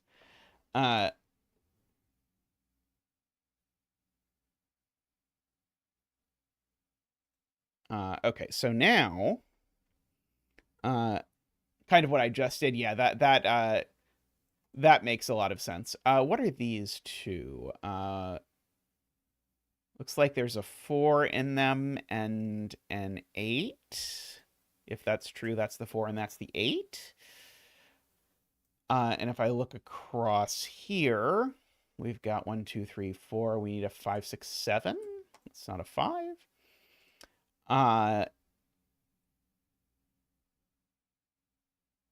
The 8, looking across here, places that digit as an 8 and makes that digit a 2. So we've got that. This row has a hidden 7, 9 pair in it. Because I can't put 7 or 9 on the blue line. So these are the only places 7 and 9 can go. Which seems to give me a 6, 7, 9 triple in this column. So that's at the very least not 6.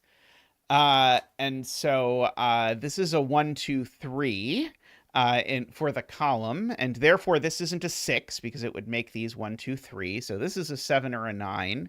Which has made that a 6. Like that. Let's see. I love that 7, 9 hidden pair, by the way. Okay.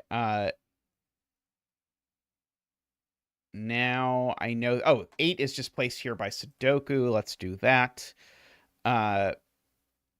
Where is the 6? Something, something. Yeah, this is a very nice way to end this, provided that I now, yeah, actually, when I first looked at this grid, the first thought I had was, boy, I bet that this was a pain to get correct, because this line had the look of this is exactly what I needed to turn the grid unique kind of line.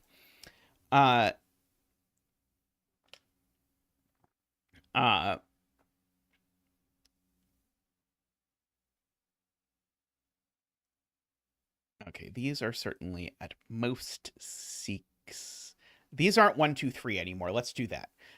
So there's a 1, 2, 3 here and 2 1, 2, 3s on the arrow. So these are from 4, 5, 6, 7, 8, 9. They seem not to be 8 or 9 for reasons.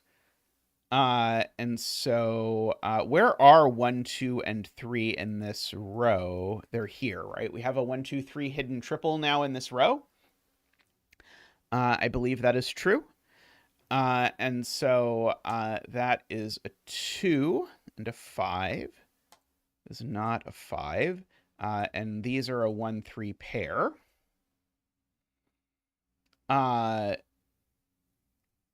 Oh, and they're not 7, because there's a 7, 9 pair.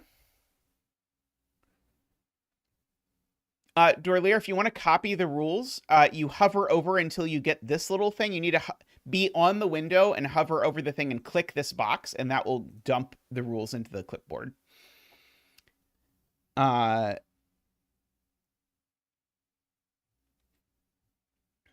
Okay. So those are a 1-3 pair. Oh, these are a 1-3 pair, so that's a 5. How about that?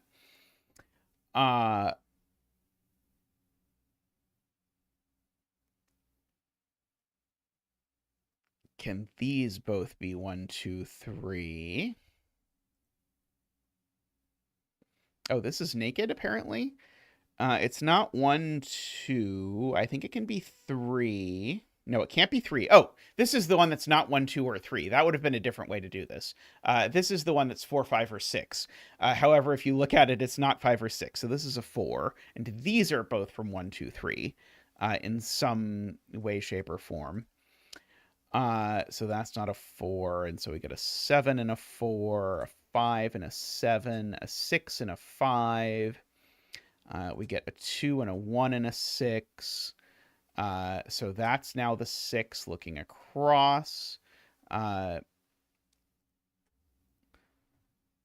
the way, are there any Blood on the Clocktower fans in chat? I through some machinations that I couldn't even fully articulate, fell into watching videos of people play Blood on the Clocktower, which is basically all I've done with my life for the past week.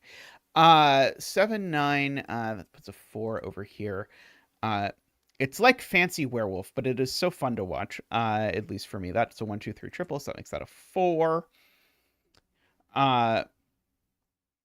Okay, and so I don't think I can get to 9 is the point, right? 9 would require these be 2, 3, 4, and that's too many. So that's a 7, making that a 9 and a 7 and a 9. So now these are 1 and 2, so that's the 1, that's the 2, that's the 3. Giving me the 1 and the 3 over, 1 and the 3 over here. Very satisfying there from start to finish. Thank you for that. That was very cool. I'm going to take a real quick break, and I'll be back in a moment with more Puzzletude. So see you all in just a moment.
Hello.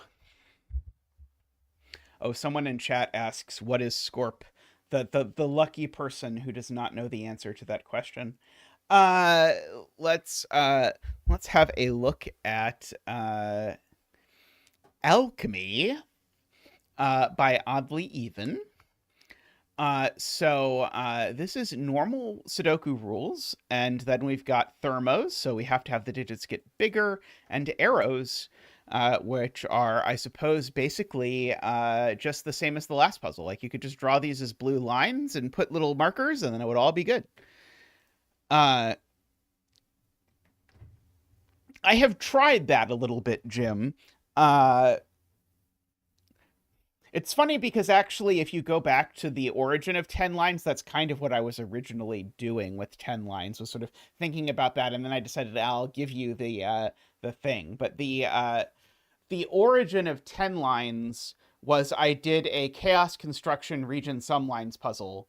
And so basically the point was that because it was a chaos construction, you didn't know where the regions were, so you had to divide the lines yourself. And I found out that that actually created that created some very interesting sort of things. It's like, okay, well, I know that this needs to break somehow into these sorts of things, and anyway, I do think that that's like probably in my top 10 puzzles that I've created. That's frack, but yeah, I did see this codec puzzle. I haven't done it, but I did also draw a full loop around the perimeter. Yes. Uh,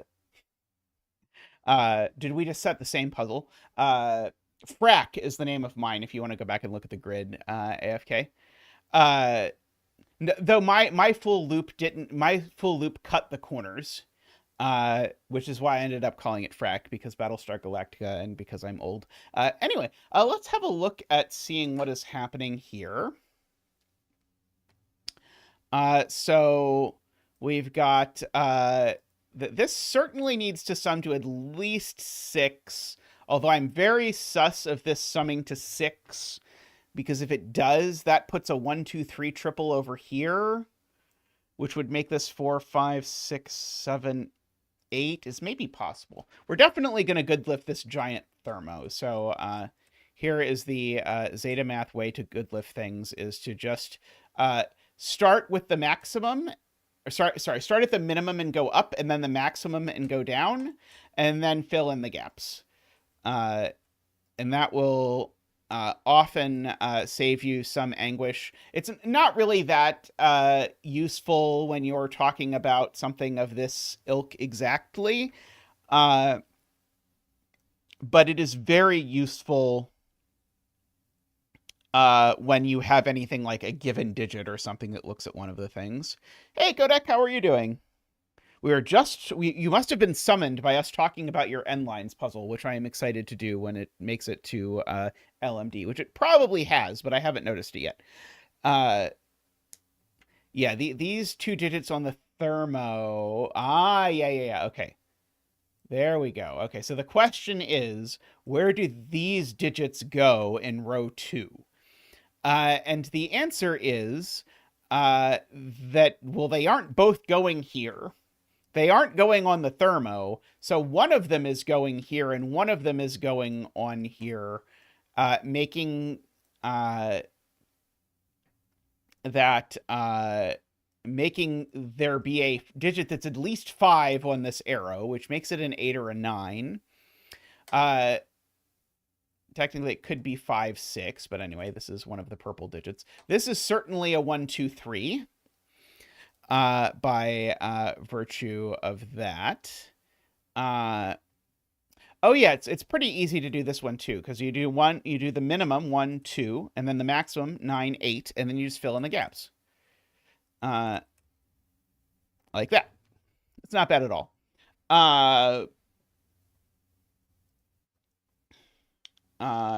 So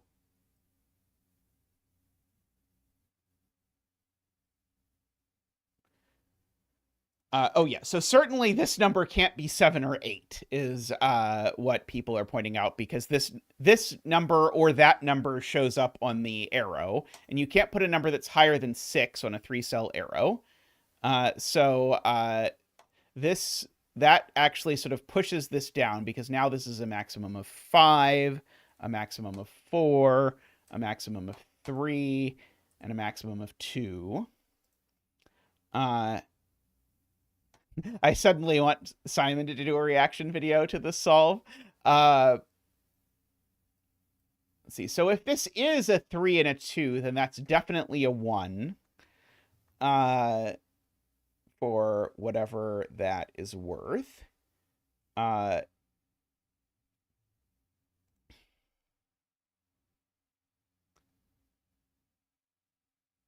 Oh, right. That's true. Yeah, this is, if this is 2 or 3, then this is 1 or 2, and that's 4, 1, 2, 3s in the column.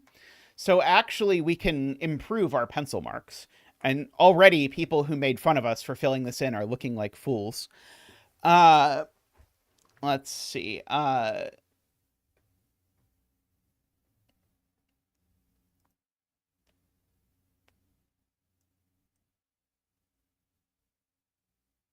Oh.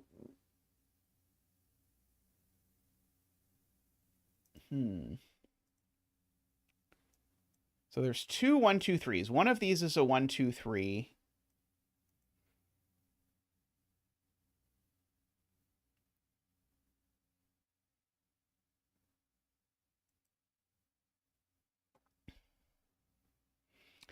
I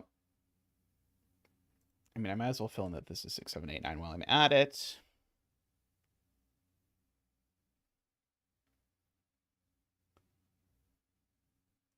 This can't be 2 3 4.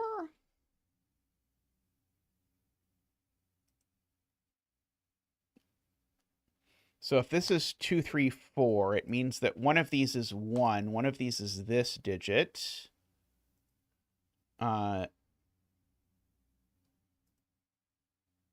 This digit is certainly in one of these 2 cells.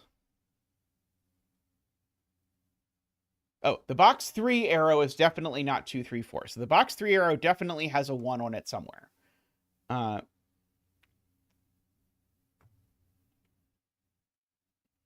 Yes. Oh, that's right. We just have a straight up 7 8 9 hidden triple in row 2, is what chat is pointing out. It can only go in these cells.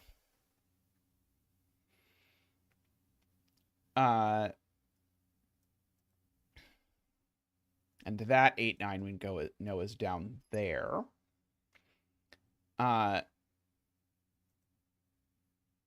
so one of them does have a 6. Right. The 6 in this row is on one of these arrows, and ergo this is a 9. And that gets us a 9 dance. Woohoo! Boop boop ba doop. Woo! Boop boop ba doop. Wah! Boop boop ba doop. Woo! Boop boo doop ba doop boo doop boo doop boop boo doop boop. Wah! Thank you, Zach. Thank you. I don't think I know where 6 in row 2 is, do I? Because that's not a 9. That's not a... Oops. Yeah, that's not a 9.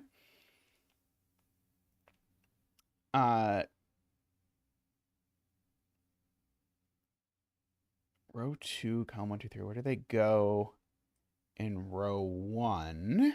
Yeah, so these digits are these digits. Points out AFK. So these are from 2, 3, 4, 5 only.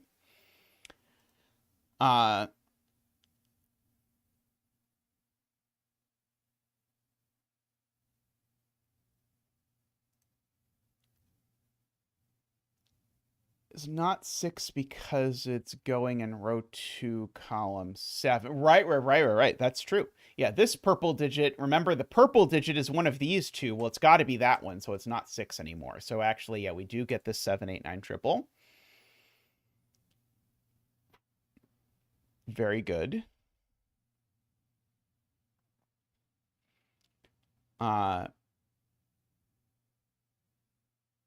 People say 1 is on the box 2. Oh, yeah. 1 is on the box 2 line purely by Sudoku because it's not going there.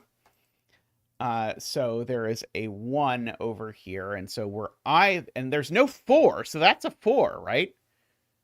Yeah, this is a 4. Oh, no, sorry. That could be a 4 as well. One of these two is a 4.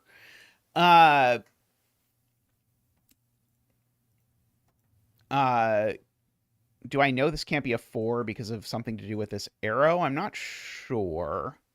If this were a 4, this would need to be pretty big because this would be a 1 or a 2. It certainly couldn't be a 1. It would have to be a 2. This would be 1 3 4 in that instance. That seems okay.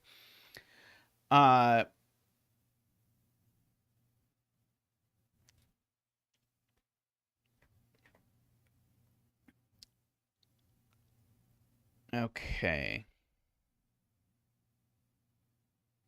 Yeah, it's min 4 by the thermo, because, yeah, this is 2, 3, 4 at minimum. And we know this is a maximum of 6 because we've got our 7, 8, 9 triple. So 6, 5, 4. And we can fill in the 3 and the 4 and the 5 along here just so that we can have our thing fully marked up. The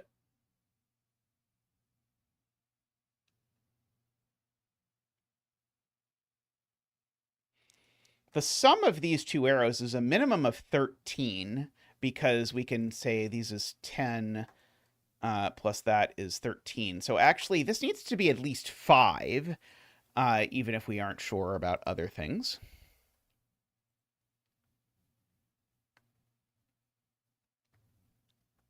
Oh,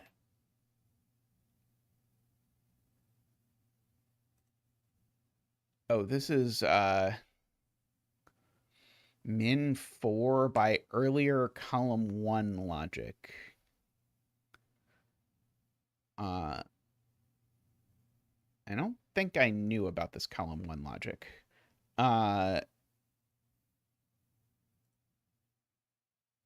Oh, yes, this can't be 5 or 6.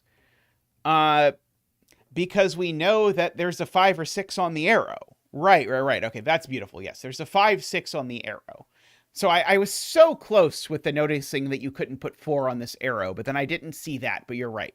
There's a 5, 6 here, there's a 5, 6 on the arrow, so this is a 4, 3, 2. Okay, and so now this is an 8. So this is an 8 with a 1, 3, 4, and a 7.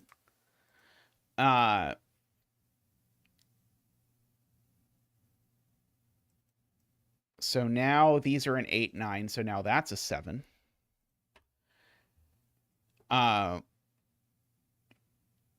These are a pair of 5 and the other one. 5 and 6, I want to say.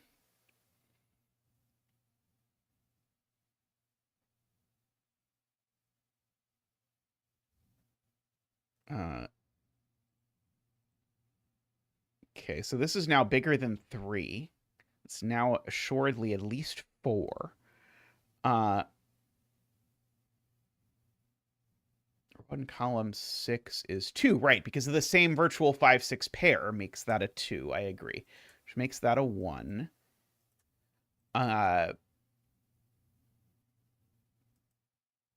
Okay, and so now this has to be 1, 3, 5, right? Yeah. Now where does 6 go in the box? It goes there. Now this is 1, 3, 5. Hey, even I hope you're doing well.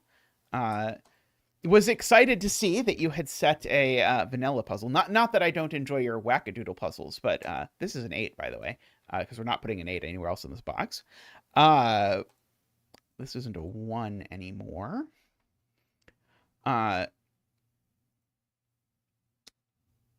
Okay, so now there's a 6 in here. So this is 1, 6. And that, oh, sorry, this is sorry, the whole thing is 1, 2, 6 is what I know. Sorry, 1, 2, 6. And the 6 isn't there. Is what I know. Okay, and so that means that this is a 5. That's a 6. So this is not a 6, at the very least. 5 feels like it would be challenging, but maybe not impossible. Those aren't a 5, so that is. So now I've got my 1, 3 pair looking over there, so that makes that a 2. Which seems to make these a 1, 6 pair. Those a 3, 4 pair. Gives me a 4, a 3, and a 2. Tristan is maybe knocking on the door? I can't quite tell. These are my 8 and my 5 for the row. These are 6, 7, and 9.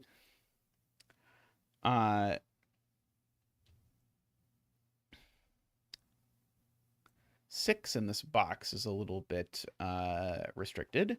This can't be 4 anymore because this would be 1, 3, and it can't be. So this is at least 5. Can't be 7.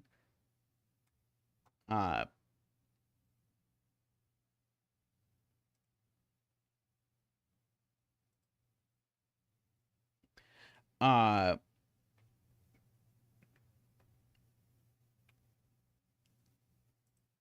being encouraged that I should good lift this, which is very good because I've got a 2, 3, 4, 5 looking down at it. So this is minimum 1, but now this is minimum 6, and this is a minimum of, in fact, this is a minimum of 9.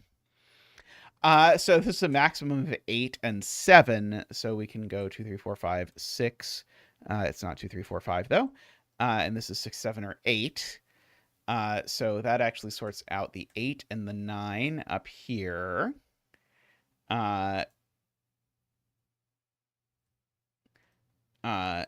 No 9 over here. So now there's a 9 in one of these two cells.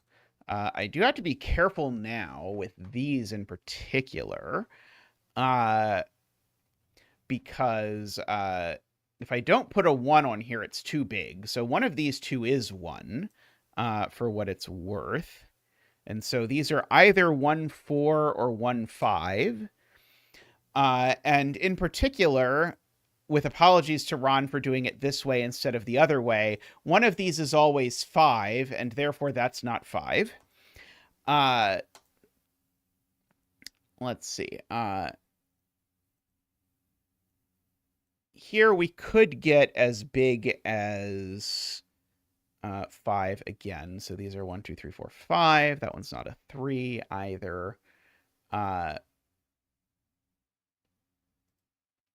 Okay, so now these are each big. So these are at least 3 at a minimum. So this one's a minimum of 3. This one's a minimum of 4, actually. So we can go 3, 4, 5, 6, 9, 8, 7, 6. Put in the 4, 5, the 5, 6, the 6, 7, the 7, 8. 4, 5, 6, 7, 9, 8. Oh, sorry, this one can't be 9. Oops. This one can only be, okay, 8, 7, 6, 5. Okay, so that actually does a lot of damage within this box.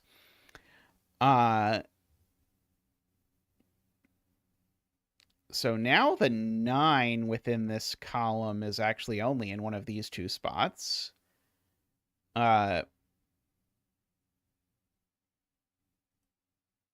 Oh, right. Remember, we said there's the 5 on the arrow, right? So this is not a 5, so therefore it's a 4. And this is neither a 4 nor a 5, so it's a 3 or a 6. But now, in fact, the arrow can only be 1, 5 summing to 6, which makes that a 3. And so we have our 7, 8, 9 for the row to wrap it up. There's no 3 on an arrow that sums to 6, so these are from 1, 2, 4, 5.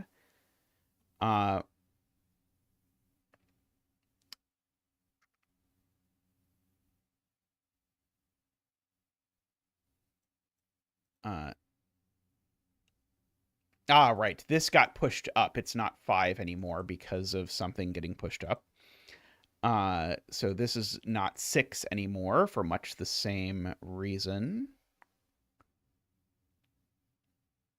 Column 1 has a 4, which is probably not at the tip of this iceberg, says Screaming Ice Cube, which makes that a 4. No 4 there.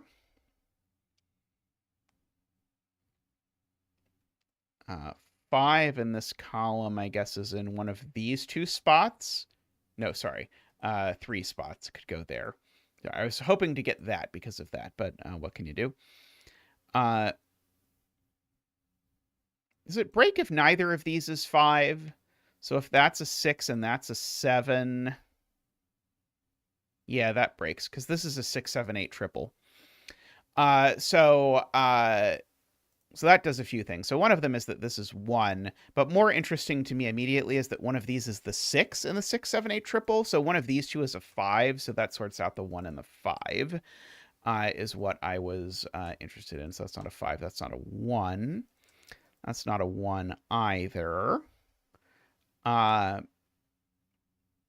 Okay. So there's a 9 in this row somewhere. It's probably not there.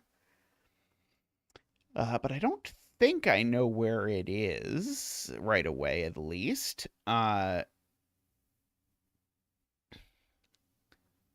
Let's see.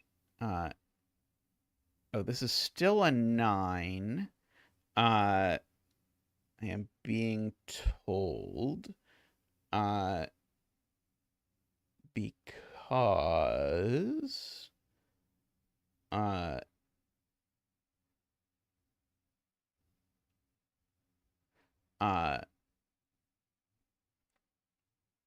oh, is it the fact that these now sum to a minimum of 4?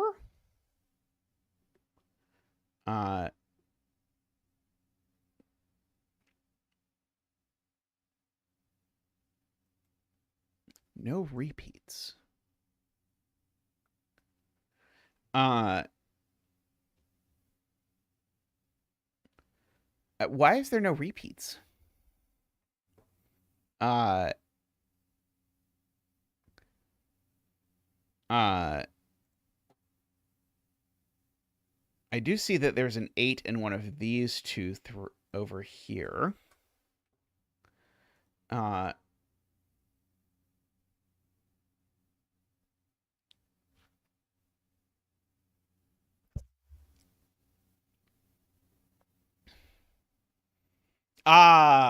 Yes. Okay. The repeat would have to be in these two cells, and it would be a 5, 7, or 9. And putting 2 5s even on the arrow is probably going to lead to problems. So I do agree there are no repeats. Let's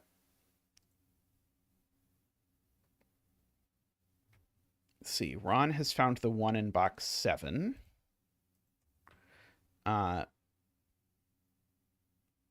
I agree. So there's a 1 over here. It seems incredibly wasteful to place it here. Would force these to be 2, 3, 4. That would be the 2. These would be 3, 4. That doesn't work. It's messy. But this can't be a 1. Because if this is a 1, then it forces this to be 2, 3, 4, with that being the 2 and this being the 3, 4, and that gives me a 3, 4 triple in the column. Oh, sorry, it could also be here. Sorry, one of these is 1, I guess, is all that we learn.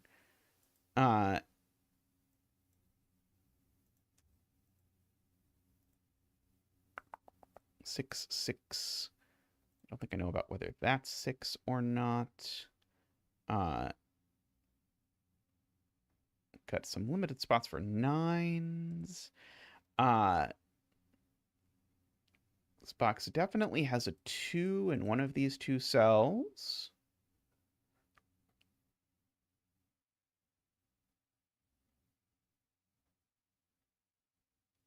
Oh, I'm being told that this sees a lot of digits. So it is not 7, 8, or 9, by virtue of the fact that it's on a 3-cell arrow with no repeats. It's not 1 or 2 by arrow stuff.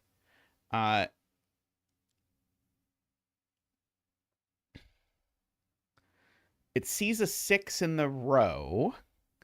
I agree. So it's a 3, 4, 5 for sure.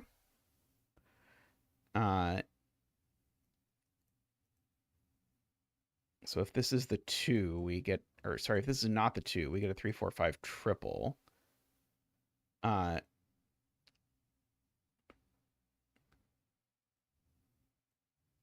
Does this arrow need a 1? If not, it's 2, 3, 4, and we've noted that doesn't work because of this column. So yeah, so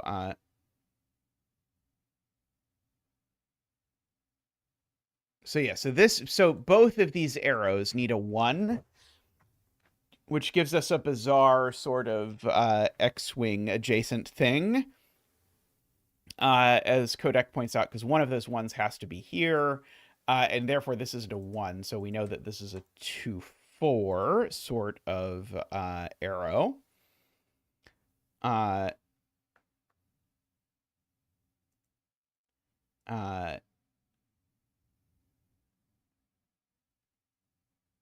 We could probably pencil mark the rest of column 6. It's not 1, 2, 3, 4, 5, so it's just 6, 7, 8, 9. That one's not a 6. This one's not an 8 or a 9. Ah, yeah, and that gives us a 6, 7, 8 triple here, where that's, no, well, we already knew the 6 was there, but grumble, grumble. So these are from 1, 2, 3, 4, 5. And these aren't, oh, and we know where the 1 is. No, there's already a 1 in the box. So we do know where the 1 is, but it's not useful, is the actual answer. But we do know where the 5 is, I am being informed reliably. So that's the 5. And so now we know where the 3 is in this column, namely it's there, and where the 1 is in the column, namely it's there. Oh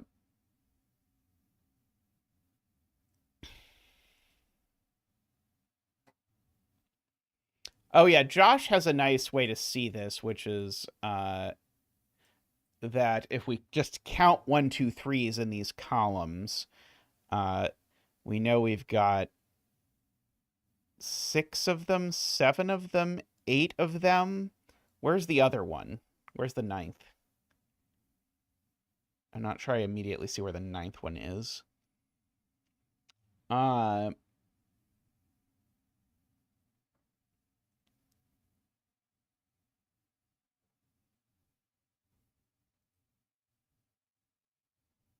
Row 7's 3 can be pencil marked here, which means that this is a 1. Which means that that's a 1, which gives me the 6 and the 1. So you're no longer purple. No longer purple. You're no longer not purple. So we get that. Oh, maybe I can't count to 9. It did sound good. I liked the sound of it a lot. It's okay. Ability to count not required for streaming viewers.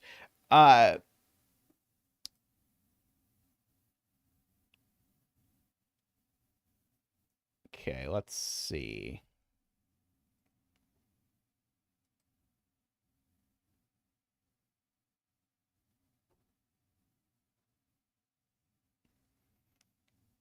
If this is a 6, it breaks the thermos. I think it's if this is a 7, it breaks the thermos, right? If this is a 7, then that's a 6, and that's broken. So that's never a 7. So this is always an 8 or a 9.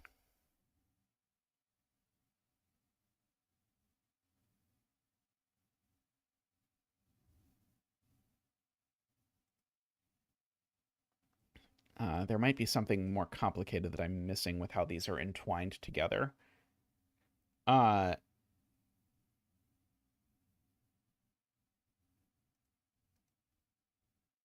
Which it can't be 6? This can't be 6?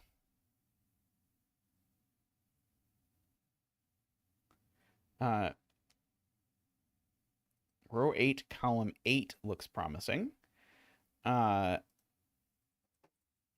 so it's not 7, 8, or 9. It's not 4 or 5. It's not a 1. It's not a 6 because these are already too big. So this is only 2 or 3. So this can't be 3 because then the total would be 6, and it's not. So this is a 4 or 5 with a 2 or a 3. That does give me a 2-3 pair in the row. But there's a corner mark 3 down here, which probably means this can't be a 3 either. It's just literally a 2, which is a shame because it ruins my whole, oh, these would be a 2-3 if this were that thing, but we'll take it. So this isn't a 9 ever anymore. So it is a 7 or an 8.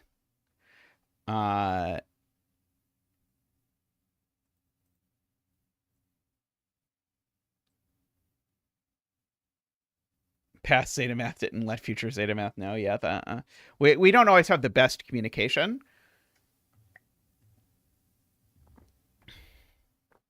Okay, so we've only got 6, 7, 8, 9 left in this row. That one's not a 6. This one's not a 6 or an 8. That's a 6, 7, 8, 9 quadruple in box 7. So that is just a 5. Uh, so that is just a 5. I think people probably saw that before. So this is not a 6 anymore because of that. So that is because of the triple. Oh, in fact, this just is a 6. If I look now, there's a 7, 8, 9 triple. So that is a 7. That's an 8. That's a 7 and a 6. And a 9, 7, 6, 8, 5, 9, 8, 7. 8 makes that a 5 by algebra.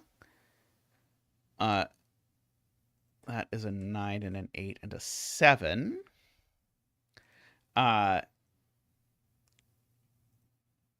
Any puzzle can be a set puzzle if you try hard enough. 4, 2, 4, 9, 2, 7, 2, 4, 6, 3, 4, 3, 9, 5, 9, 3, 4. Lovely puzzle there. Another great sort of classic-y, and classic not in the sense of classic Sudoku, but in terms of classic constraints. Sudoku circa the 1500s, as I understand it. Very nice puzzle setting there. Yeah, I do enjoy the classic variants, especially after a bit without doing too many of them. All right, I am going to take just a moment to stretch, and I will find some more puzzles. Bye, Nell. So it seems like Nell is heading out, but I'll see you shortly. Yeah, the pieces here don't look super strong, so yeah, it is pretty surprising that this worked out to be unique, but very nice.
Hello, everyone.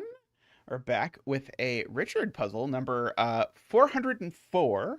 If you're not familiar with Richard's stock, Richard has been setting a new variant of puzzle each week for 404 weeks or more, I believe. And they are uniformly excellent in my experience. They can be found over on LMD.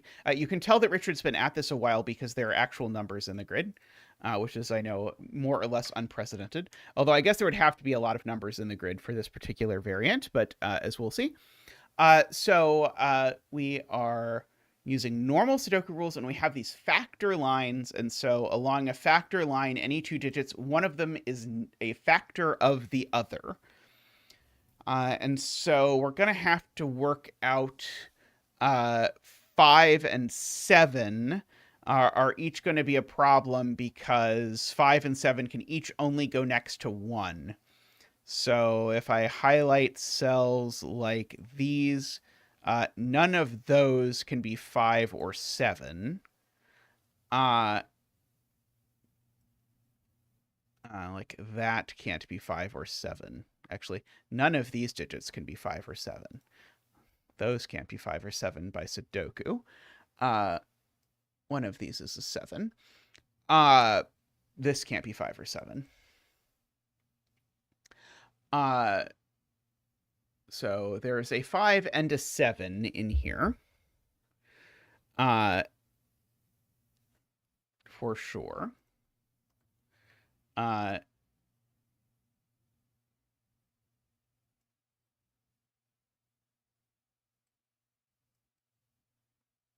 that can't not be a 5-7. Because if this is not a 5-7,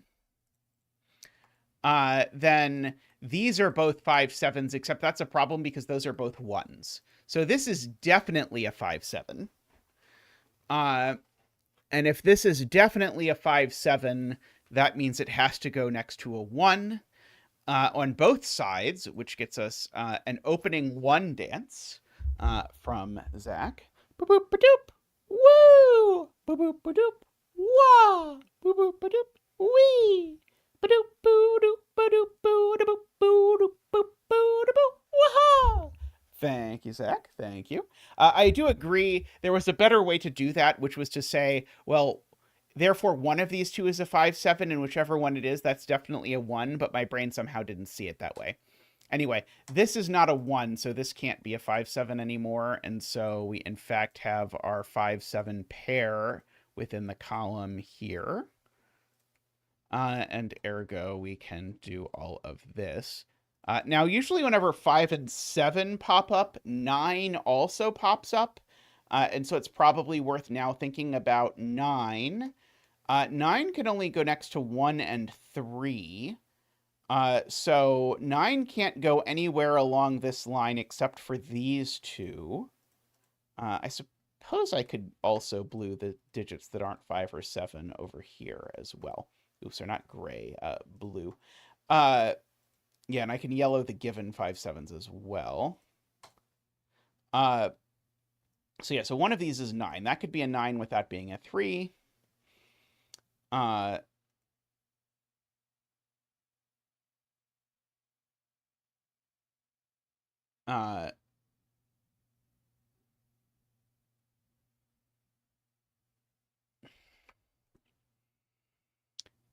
This is not 5 or 7 either.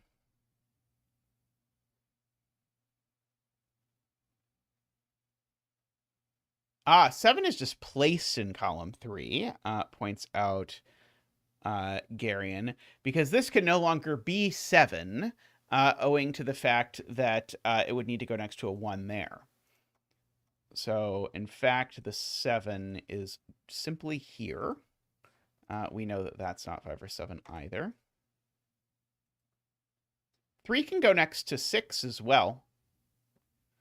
3 has other options.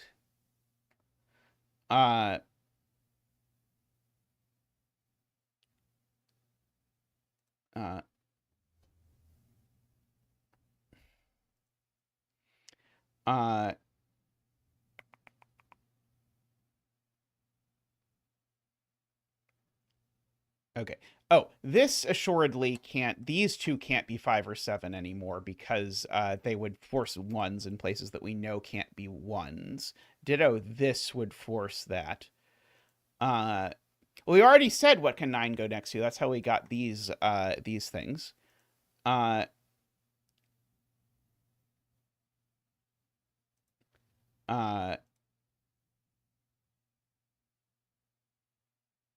right, this is also blue. That could be a 1.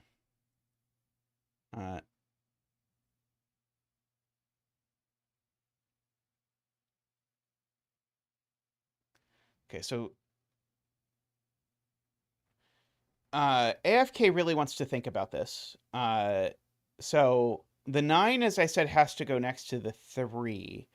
And so one of these is a 9. So one of these is a 3, is what AFK wants me to mark, which I don't like marking for the sole reason that it's not a useful corner mark. But I definitely agree we can make the mark. But then what does the 3 go next to? Now AFK's point is, well, the 1 is gone, and so what AFK likes is that therefore one of these two is a 6, and now that actually places the 6. 6, 3, 9, like that. I agree that works. So therefore this is now just a 2. And now this is a 4 and an 8, like that. This, by the way, is not 5 or 7 either, because that can't be 1. Oh, the 4, 8 could go the other way, right? Sorry, the 4, 8 are interchangeable. This, though, still can't be a 5 or a 7.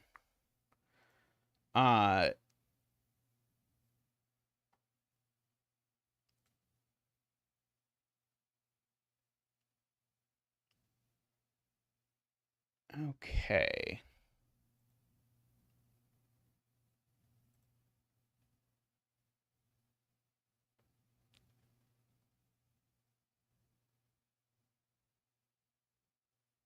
Uh-oh. Buffering?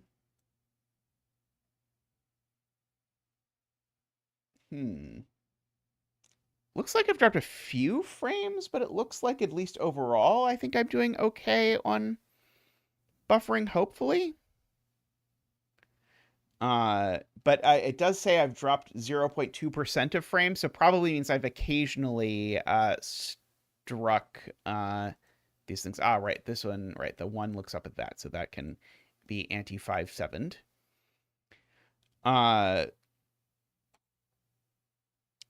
Okay.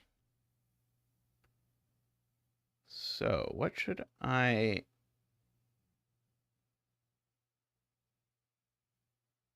because if this were a 5/7, then that would be a 1, and that can't be a 1 because there's a 1 in the row. Oh, but it could repeat, right? Sorry, it can repeat. I'd completely forgotten about this whole it can repeat business. Right, they could both be 5s, right? All right, you're right. I wonder if I've made that mistake elsewhere. Because, for example, I think our whole break-in was wrong, wasn't it? Because certainly that means the argument, at least the simple version of our break-in was wrong. But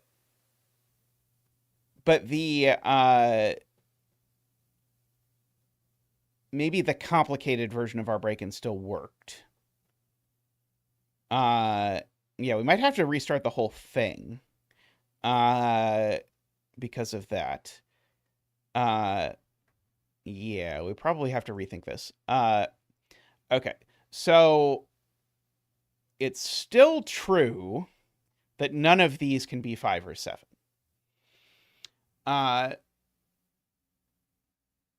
So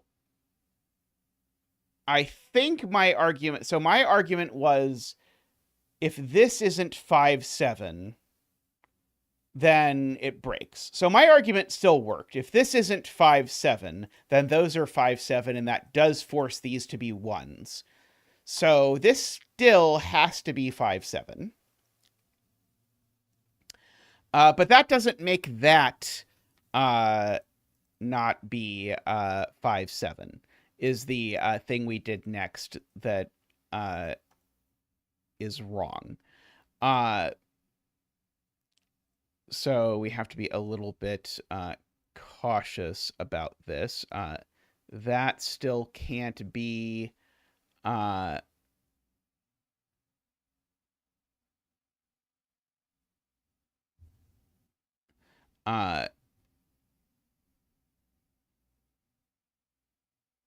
row 6, column 4. Right. This is still a 1, right? Because it's next to a 5 or a 7 and it sees it. So that's still a 1. And so now this still can't be a 5 or a 7. So that's still a 5 or a 7. Well, I mean, fortunately, we hadn't done anything yet, sujoyku. So our reset didn't really cost us very much, but it was worth being sure.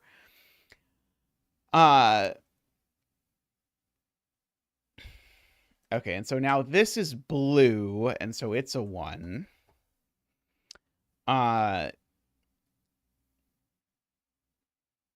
And so now is where we ask about the 9, and we do the thing that we can redo the 1 dance. That's okay. So Zach, we've got Zach on God, what is the name for like having someone like paid to do something later, like for a lawyer?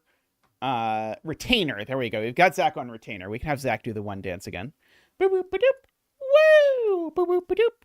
Wah! Boop boop ba doop. Wee! Ba doop boo doop ba doop boo ba doop boo doop ba boo doop boo. Wah! Thank you again, Zach.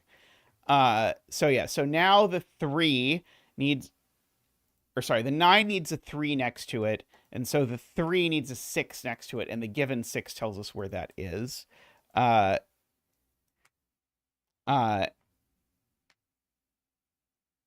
So I just wasn't confident. I knew every time I had made that wrong deduction.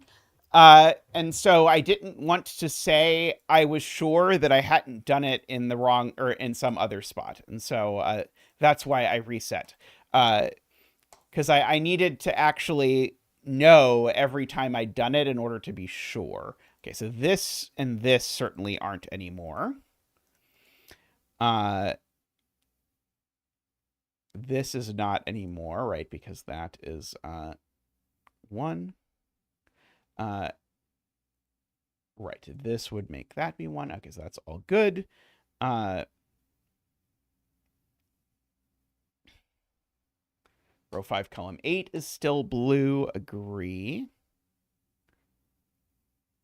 7 in column 3 is still placed by our shenanigans. That's still blue. This is still blue for sure. Oops, this is still blue for sure. This is still blue. Agree.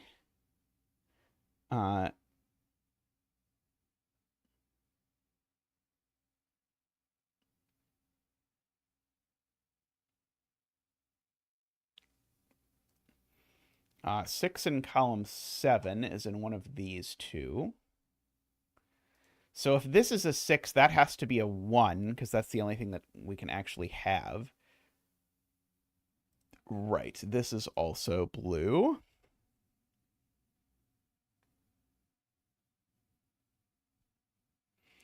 That would be a 3 in that universe, but that's okay. Right, that's also blue. Agree.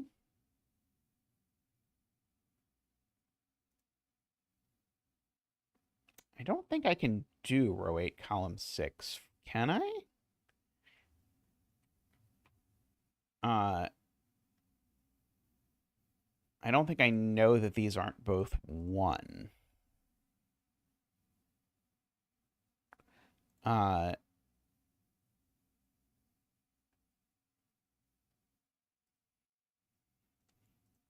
Okay, Garion is suggesting that I full mark this cell. So it's not 2 or 3 or 9, and it's not 4 or 8. Uh,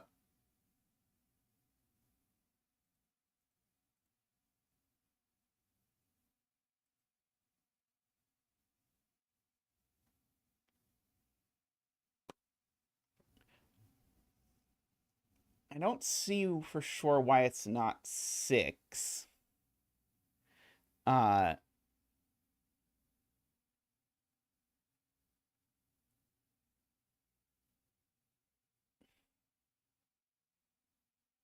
so basically, the point is one of these two is 1, is the point. Because either this is a 1 or it's something where the only thing this can be is a 1. Uh, and so one of those two is a 1, and so we can blue all of these. And in particular, that means that this digit can't be a 6, because now there's no digit here that can go with it, because it couldn't be 1, 2, or 3. Oops. So it's not a 6, and therefore this is a 6. Oh, what am I doing? Don't listen to me. What I said was correct, but what I did with bluing made no sense. This still can't be a 6. That part's correct. Somehow in my brain, blue meant not 1 for some reason. Anyway, that still works though. That still all makes sense. Yeah,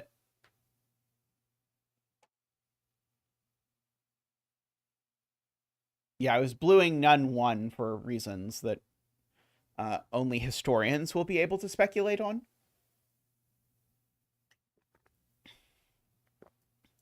I suppose it's interesting to note that these two can't be 2, 4, or 6. So if I mark what these can be, is this the right number of digits? No, I have to do this by hand. 1, 3, 5, 7, 9, and 8. And they aren't 7. That's actually kind of interesting. This can't be a 5 for sure. This can't be a 9 either, because that one can't be 3 either. I think what I'm getting to is one of these two is going to be 1, but I could be wrong. If this is 9, there's just no digit that this can be. Because this digit sees a 3 by sudoku and sees a 1 through the box, is why. I think 3 doesn't work either, because 3... Oh, no, this could be a 9 if this is a 3, so that's okay. But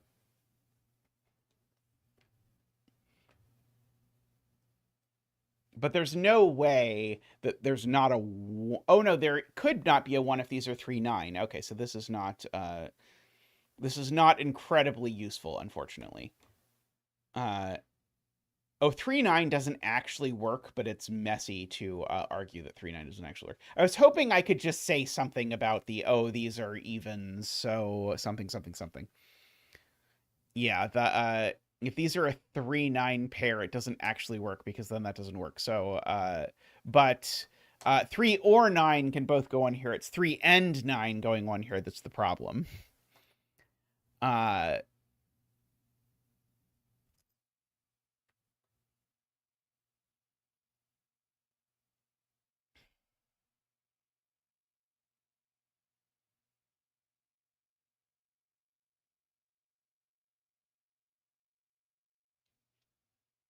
I don't think it needs a 1,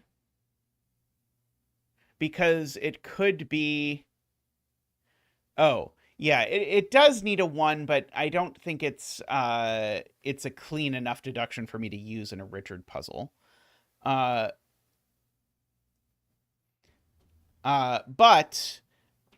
I do think this pair is a much better thing to focus on, because I agree there is a 1, but the argument isn't clean enough for me to use it. So certainly any two adjacent digits on a factor line, one of them is low. That is, one of them is 1, 2, 3, 4, is what chat is telling me. And these can't be 1, 2, or 3. So there's a 4 on here. as the low one, and there's no digit that 4 goes with that's available except 8. So these are in fact a 4-8 pair, which is quite nice. And so we can ask what this goes with. And so this is not 4 or 8. And so it can only be 2 now is the only available option. Yeah, and this has unfortunately more options. It's not 1. So it's either 2 or 8. Or 4, right? Oh, no, sorry. It can't be 4 because of the given 4.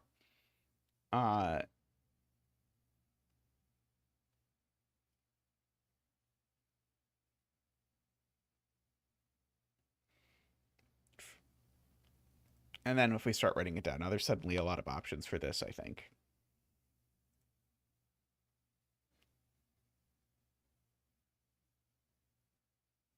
Okay, so we might want to write in the options for this. So just by sudoku, it's not 6 or 7. It's not 4 or 8. It's not 9. It's not 2. And if this was a 5, that would have to be a 1. So we've already sort of knocked that out. So this is only 1 or 3 as its options. If this is 3, though, there's a gazillion options for what that can be.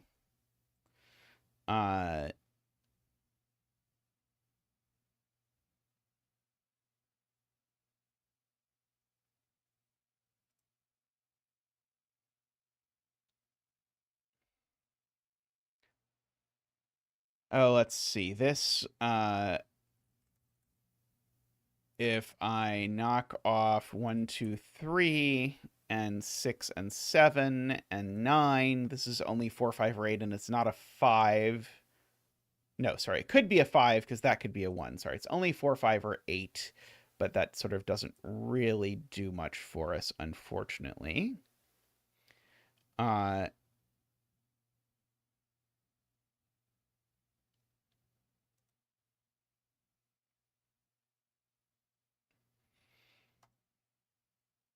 Oh, this cell's interesting because this cell's even, and it's the last even digit in the column, isn't it? Oh, maybe not quite. It's 2, 4, 6, or 8, just by the fact that it sees all the odd digits.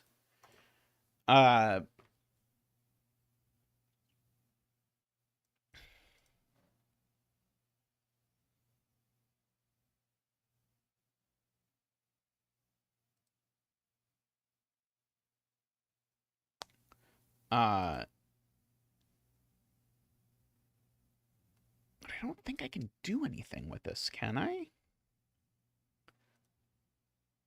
Does that tell me this can't be 3 or something? Oh, this would have to be 6 if this was 3. Uh,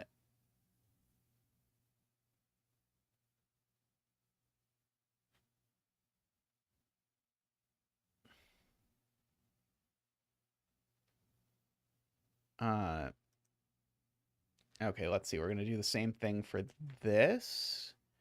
Let's see. It's not 1 or 2 or 4 or 6. Uh,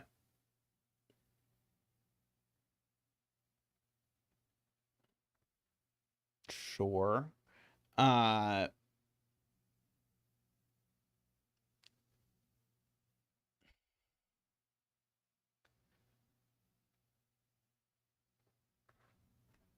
oh, let's see. Sergey is looking at 3 and 9 in this box. And is saying these cells can't be 3, for example.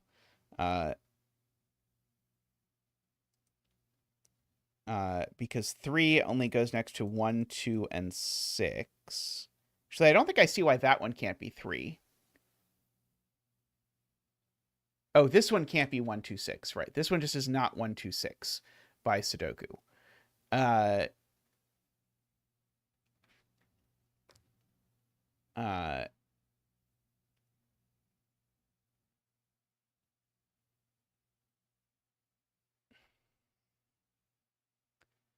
Uh,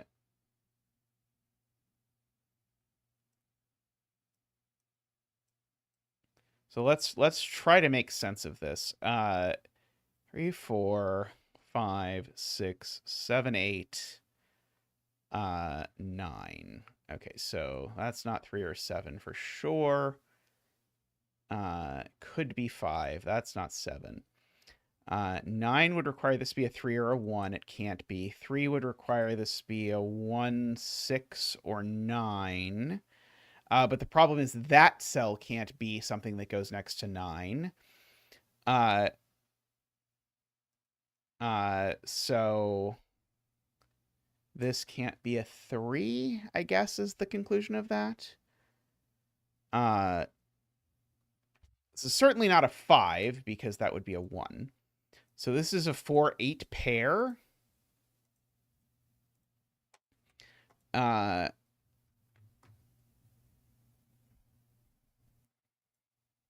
definitely don't think this puzzle has more than one, or this constraint has more than one puzzle worth of logic to it, and I'm not convinced it has one puzzle worth of logic to it. Let's see. So that means there is a 3 in one of these two cells. Oh, right. Okay, so now this is only 5 or 9, so this needs to be a 1. Because 1 goes here. Because 5 and 9 only go next to 1 and 3, so that makes that a 1. So that has made that a 3, which has made this a 9. No, not a 9. This has made this a 6 now, right? Because now 3 can't go next to 1 or 9, and so 6 is the only option. 6 of these only goes next to 2 or 6. I remember that 6 goes next to 6 this time. Let's see.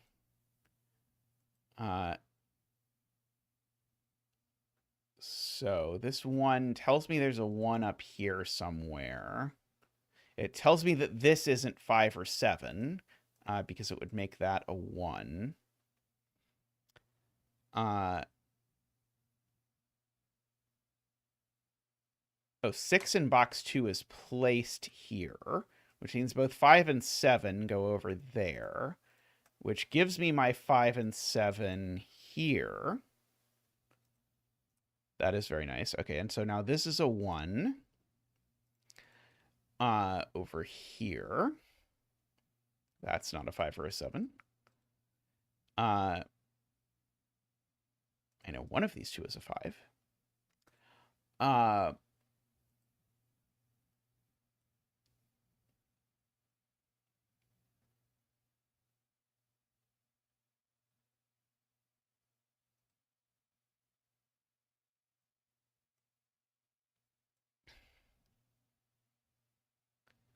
One and 3 only have 3 places to go. It's possible that can't be a 3.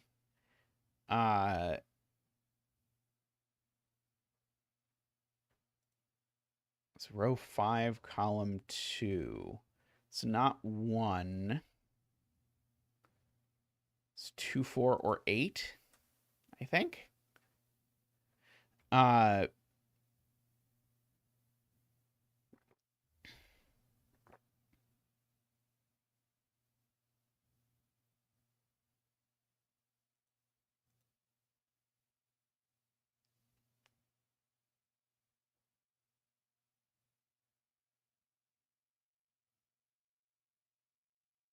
Are we sure this can't be a 3? I feel like this can be a 3.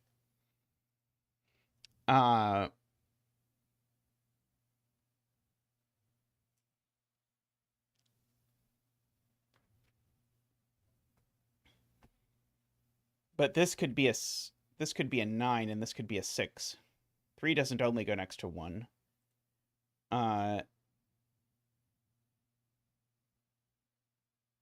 Row 4, column 7. Let's see. I'm being told this is a 3. It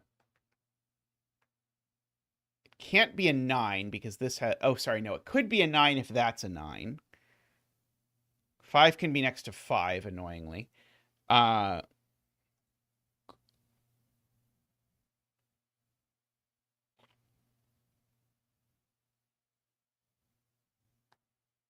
Yeah, the equals option is quite mind-bending for this.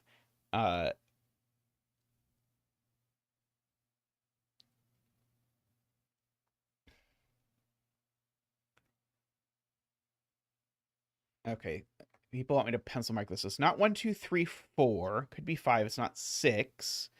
And it could be 7, 8, or 9. But 8 doesn't go next to this, no matter what it is. It'll be amusing if there turn out to be no equals. There could well be no equals. So yes, this is always a 5, 7, or 9. And so this can't be a 3, because 3... Oh, no, it could be a 3 if that's a 9. Yeah, this is not going to go in my favorite variants list. I was really excited by working out what happened in box 5. I thought that was going to be cool, but then it sort of felt a little bit messy. 7, column 8. It's from 148. Yeah, this kind of thing where it's like, okay, you've got 3 completely different options for this, so now just work out everything this can be. That's the kind of thing I really try to avoid doing in puzzles. Let's see. So 3 doesn't go next to any of those. 4 does. 8 does. 9 doesn't go next to any of those. This is a 1, 4, or 8. There's a 5, 7, 9 triple left in this row. That sounds good. Oops, 5, 7, 9. It's not a 7. There's a 6 up there somewhere. I would definitely believe there's a small tweak of this that that might work. Like, I feel like this is a good idea, but I feel like this is not the right execution of the idea. Maybe just not letting digits repeat would help a lot. But oh no, not anti-factor lines. GCD greater than 1 lines. Row 5, column 8 is only 1, 3, 9.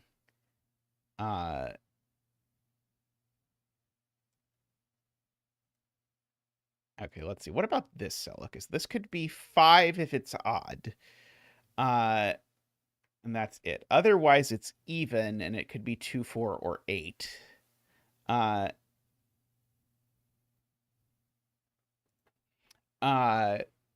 That's right. I still do need to do the rest of the rat run puzzles. I think about that whenever I'm not streaming, and then I forget to do it. We will have another rat run day, fear not.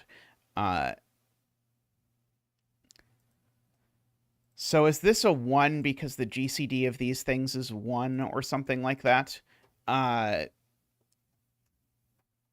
think this just has to be a 1 because it's between these two things, but I don't swear that it is.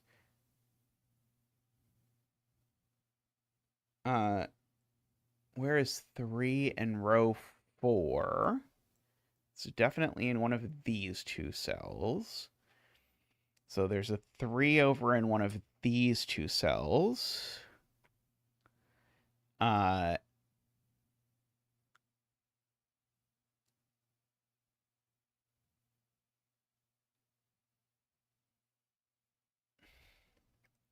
really don't think this can be anything but a 1.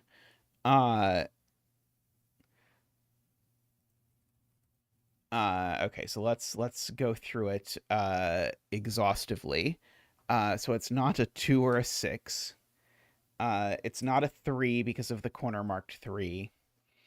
It can't be 4 or 8 because that doesn't go with that thing. It can't be 9 because 9 doesn't go with that thing. And it can't be 5 or 7 by virtue of our thing. So it can only be 1, I think. Uh,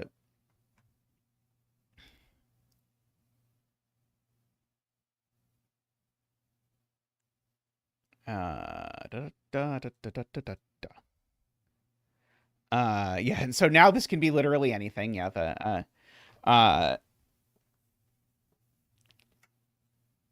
yeah, I was like, I'm pretty sure I could do something like make an argument that the GCD of these is never anything but 1, so this has to be 1, but right, this now can't be 5 anymore, so these are a 4-8 pair.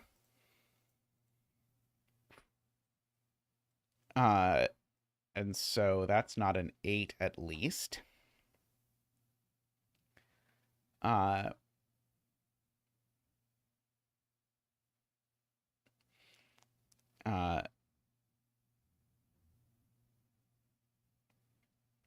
so now this is never an 8.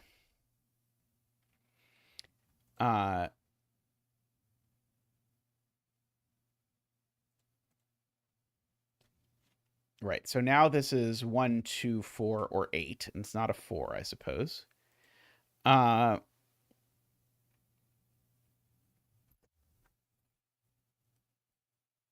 Okay, and we've previously noted that this can't be 3, but it was at the time it was sort of a complicated enough thing that we didn't really want to use it, but now it's a lot easier. If this is a 3, that's a 9, and this is a 1, and that doesn't work. So this is just a 1, which funnily enough means yet again we have a line that does nothing. There are a lot of spots on these lines that do nothing. So there's a 1 over here somewhere. It's not there for what it's worth. Oh, well, this isn't a 5 anymore because 5 doesn't go next to 2 or 8. So this is the 5. So that's blue. It's not a 5.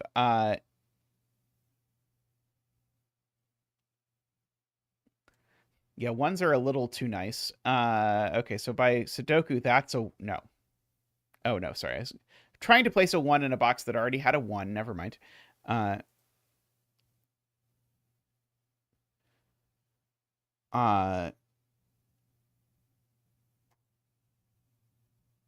Yeah, so 2 would go in, let's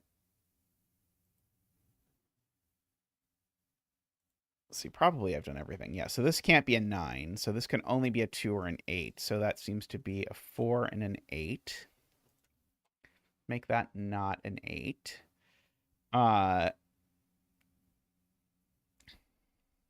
Let's see. And these can go in any order they want. This 4... Oh, crap, it could be over here. I was trying to do some sudoku. What are these 3 digits? 2, 4, 8, 9. So one of these is a 2. That's not so helpful. Oh, this is blue now. That's true.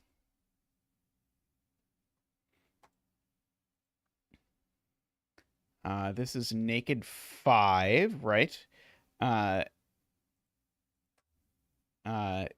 It is true. If you said adjacent lines have GCD not 1, it would remove the problem of 1 because you would actually have to have a connection between things.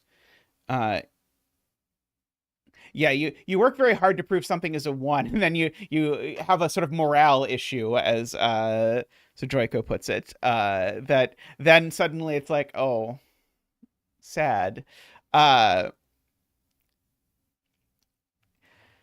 Uh, I like that way of putting it. That works very well. Okay, so what about these? Do I care about these? What about this row? I guess this is a 2, 4, or a 6. I guess it's at the very least, it's not one of those. So that's the other odd digit the other even digit for the box, for whatever that is worth. One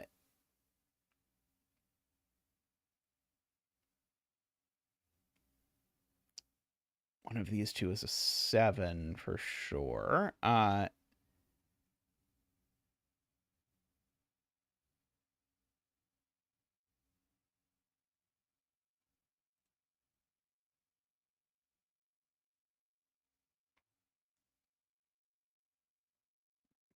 Feels like mark time. Oh God, is it?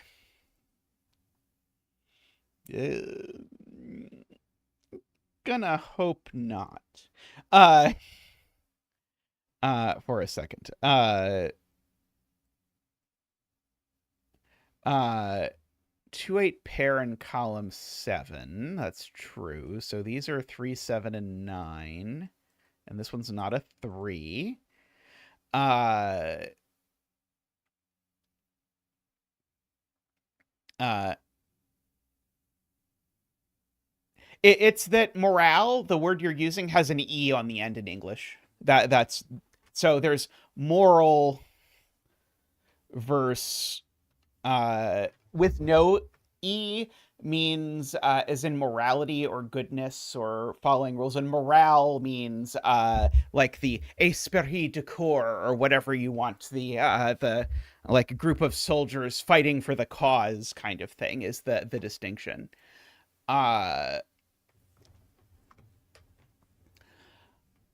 Let's see. Yeah, this can be literally anything now. Uh,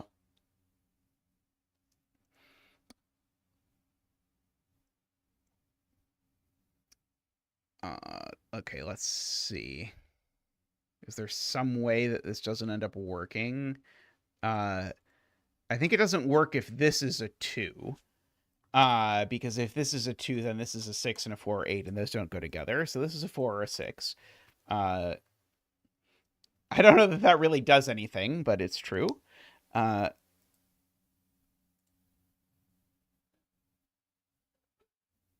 German has 100,000 more words than English. Wow. I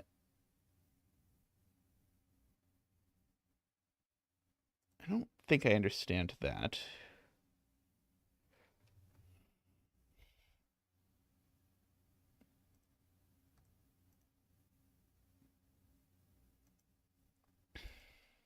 Oh, okay, I see, I see. Yes, these are all odd, right? If I just fill in that these are 1, 3, 5, 7, 9, because we've got this. This isn't 1, 5, or 7. This isn't 1 or 7. The point is, this is a 3, 5, 7, 9 quadruple, so this is even, so it's 2, 4, or 8. And it's only 2 or 4, which is that. Okay. Got it.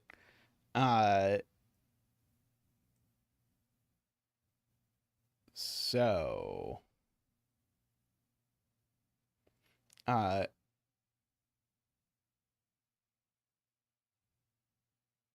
so the last cell in box 6 is another 3, 7, 9.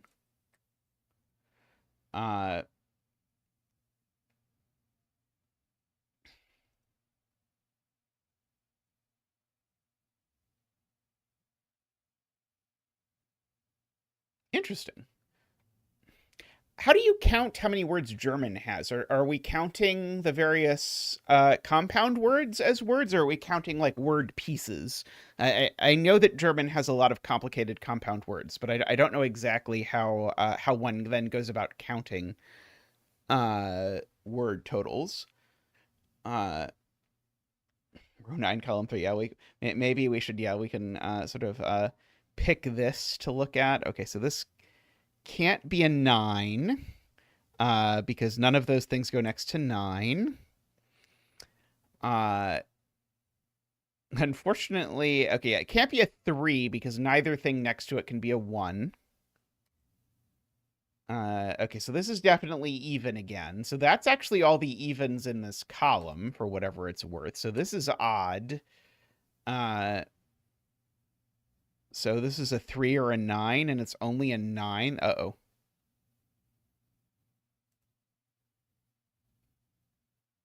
Oh, it could be 639, right? Sorry, 639. Right. There's one more case. Yeah, the 639 option. Darn it, that was gonna get me a digit too. Uh uh we were so close.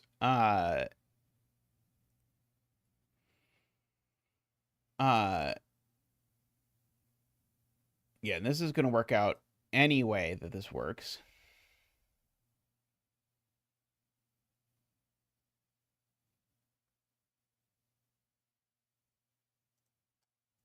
Okay, I should fill in the rest of these as being 1, 3, 7, 9. And so Garian's point is, therefore, there is only one more odd digit in the entirety of this row. And so 369 doesn't work because that would be 6 odd digits in row 9.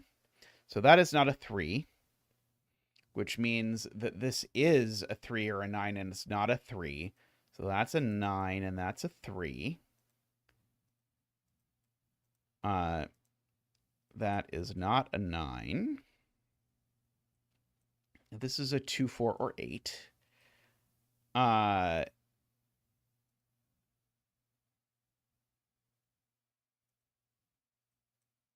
this still sort of feels like it could be anything. Yeah, this can't be 9. Agree.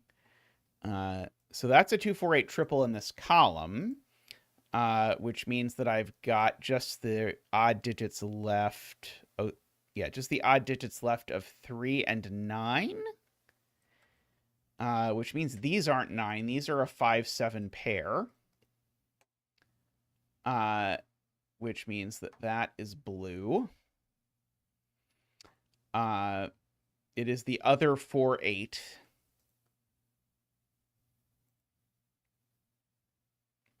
This can't be 5 because that would need to be 5, and that doesn't work. So that's 7 and 5, which now has made this 7 as well, I believe, which seems to have blued a lot of cells. And that one as well, which makes that one yellow, which makes these blue, which makes that one yellow. That one is yellow as well. That one's blue. These are blue. That one's yellow, and that one's yellow. Okay, we at least know where the 5s and 7s are now. 7, 5, 9, 3, 7, 3, 5, 5, 9, 3, 9. Yeah, it's very possible also that there was a much more elegant way to sort of piece together some of this than the way we ended up doing it, but at least the way we did it did not feel elegant. 8, 4.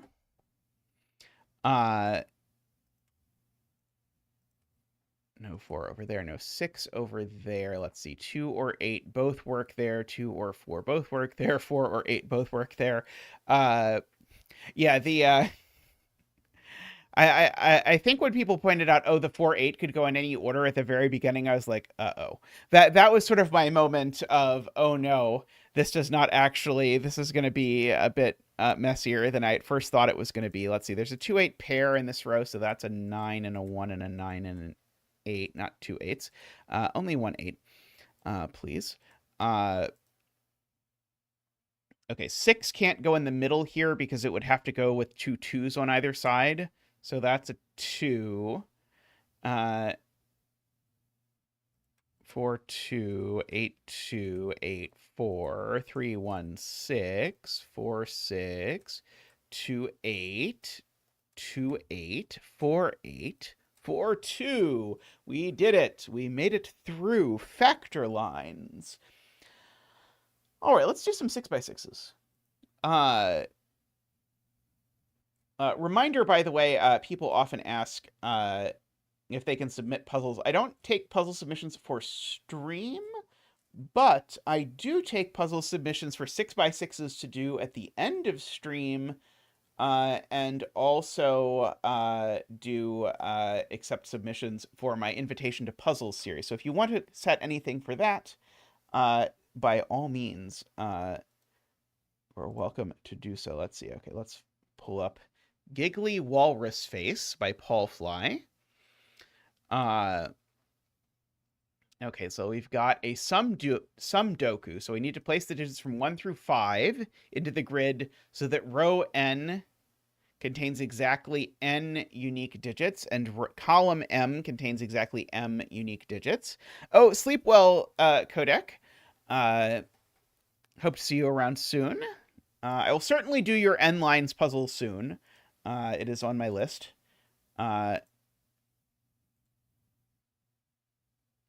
Adjacent digits are either consecutive or have a 1-to-2 ratio. Now, Kreska lines AFK have the additional requirement that you can't repeat digits on a Kreska line, whereas here, I suspect we're quite explicitly repeating digits because these two digits are the same because of the sudoku rules.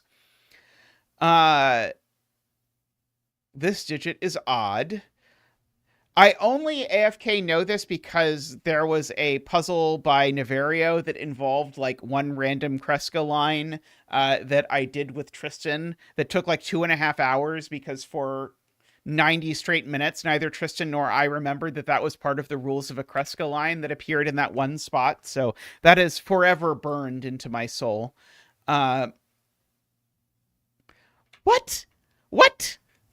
Are you saying that Naverio did this just to torture me, Fuchsia? Is that what you're saying? That the entirety of I'm gonna have to get back at Naverio for this somehow. Okay. So we've got some odds. So okay, so we'll start with our usual of all of these digits are the same. And this digit is not the same.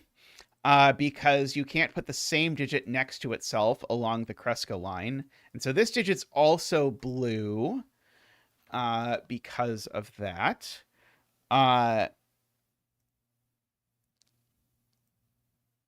Okay, and these are both blue for the same reason. Over here. What I'm using here is that these have to be yellow and blue. Let's see. This is also blue. Right. Because this is in column 5, where there are no repeat digits. So this is also blue. I agree. Let's see. If this were yellow, it would force a lot in this row, but it doesn't necessarily. These are V's, right? No, these are inequalities. Sorry, these are not V's. These are inequalities. This is probably 1, 3, or 5. That is my gut reaction. Right, because next to an odd digit along this, you always have an even digit, because if it's a white dot or a black dot, an odd digit still always goes next to an even digit. So these are... So yellow is 2 or 4. I guess I can fill in everywhere. Yeah, this is just 1, 3, 5, 1, 3, 5, 1, 3, 5. So this is definitely even, regardless of whether it's 2, 4 or not, because of the same reasoning, right?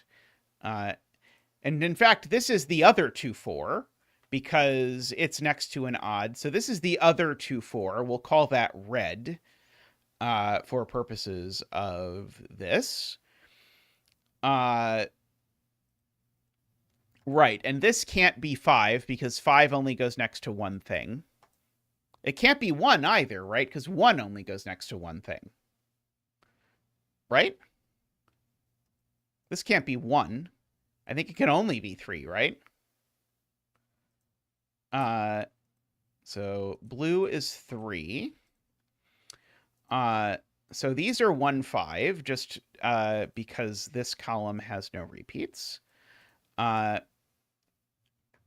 And so, therefore, these two are the same, which means the thing they are that's the same is either yellow or red, and it can't be yellow, right? Because if it were yellow, that wouldn't be enough different things in column 4. So this is red, the red 2, 4.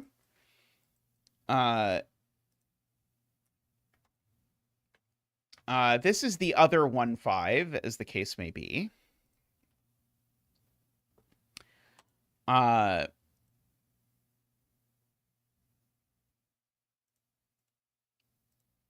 okay, this is certainly 1 or 5. I don't know which 1 or 5 it is, but it's one of them.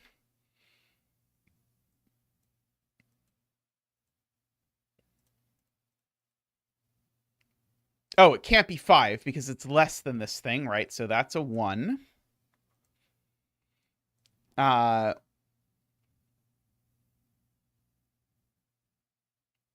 I know that this is a 2, 3, or 4.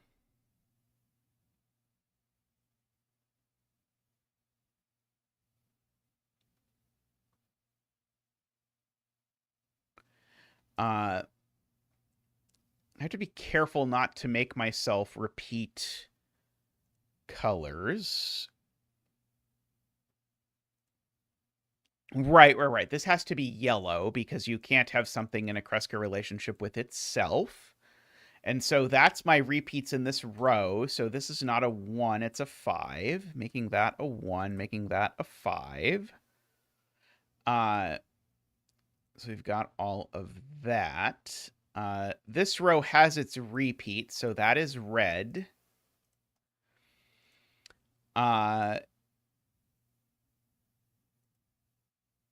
Oh, right. Red is now in a Kreska relationship with 5, so red is 4, and yellow is 2 everywhere it appears. We can give 5 a color.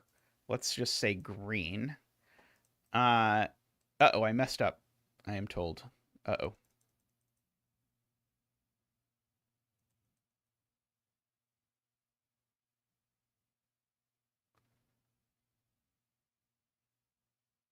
Because we don't have a red in this row yet? So I must have screwed up somewhere before that. Oh, it can be a 3. It can be a 3. There's nothing wrong with it being 3. Yeah, sorry. It can't be a repeat, but it does have 2 options. But it has to be, yeah. It has to be 3. Okay, we'll make our 5s green again. We'll make our 1s purple. And then we will make our reds 4 and our yellows 2. And then we will look at this. So this is a 2 or, oops, sorry, this is a 2 or a 3, and this is a 2, 3, or 4, and that one's bigger. So that one's got to be a 3 is bigger than a 2. So that's a blue is bigger than a yellow. We've got a 3 and a 2. That was very fun. I like that one a lot. Let's see.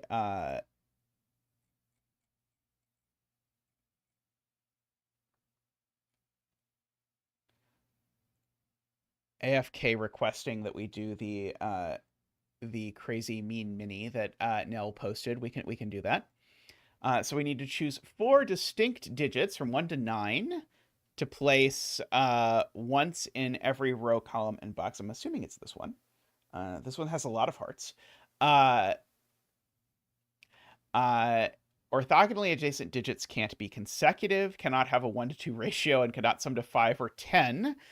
Digits along a thermometer must increase from the bulb end, and the digit on a gray square must be even. So I guess the bare minimum here is that this is 1, 3, 5, 7 because of the not having any repeats. And at max, this is 9, 7,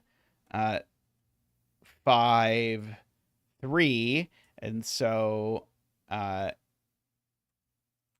so we have this combination, I think is the thing.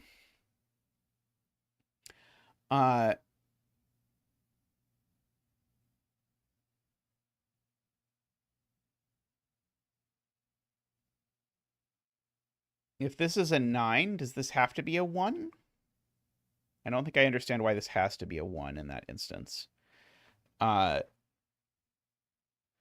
So I do know that this digit, whatever it is, it certainly goes here because this is the biggest digit in the puzzle. And so we can do some other coloring. In fact, maybe we'll just color this one in the classic fashion without using condiments unless we need them. So if this is purple, then that's assuredly purple.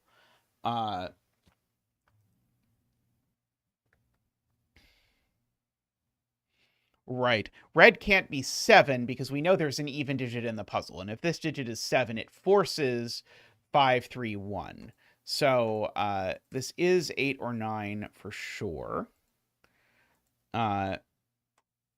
This digit we know is one of these two. So these are certainly 5, 6, 7, 8, 9. And this one, spoiler, is not 5, 7, or 9. It's 6 or 8.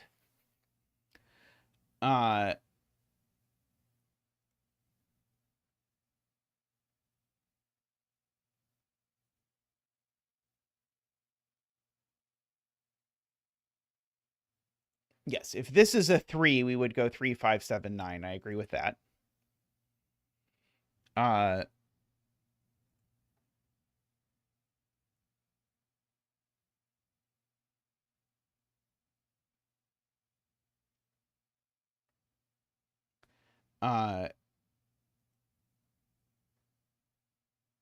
Yeah, if this is a 7, it forces that to be a 9. That doesn't work. I agree with that because that would make this 6. We know there's a 6 or an 8 in here. 6 breaks with every option below it. Yeah, 6 black dots. The thing below it sums to 10 with 4. Oh, wow. Yeah, that crazy. Okay, so that's a 5, and therefore that's an 8 because it has to be that digit. That is weird, but true. So that's a 5. So this is a 3 and a 1. So that's an 8. These are a 1, 3. That is a 1. This is not a 5. So it is a 3. It's the only thing it can be. That is an 8. We can go ahead and finish our coloring with our purples. That is a 5. That is a 1, and that's a 5. These two can't be any of these things thing was quite a twist. I did not anticipate there. Very nice.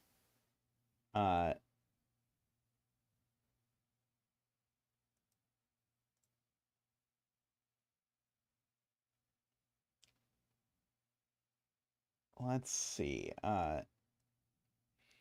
We have a quadruple killer puzzle by Amphirio. So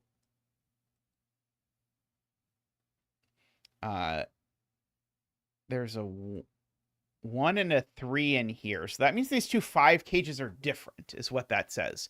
Because if both of these were 1, 4, or both of them were 2, 3, it would break this off. So I'll go ahead and color these. One of these is yellow, and one of them is purple. So there's definitely the purple 1, 3 is definitely here. Anyway, these are not 1, 3. These are 2, 4, 5, or 6. Is what we have learned. Okay, so there's a yellow 1, 3 in here, so this is purple. And there's a purple 1, 3 in here, so this is yellow. That is very cute. So we get sort of this roping stuff going on through here.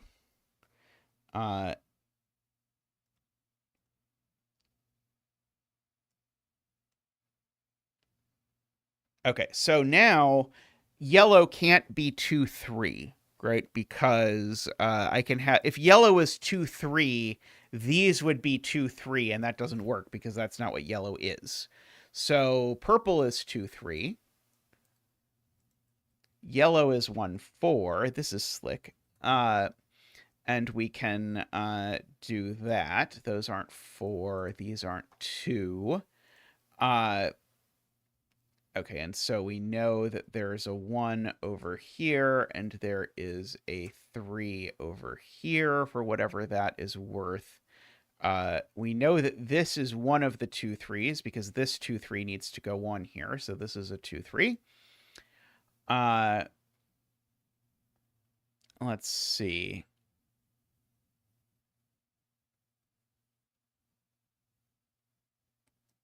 Right, all right. This quad needs a 3, and it can only go there. I agree with that.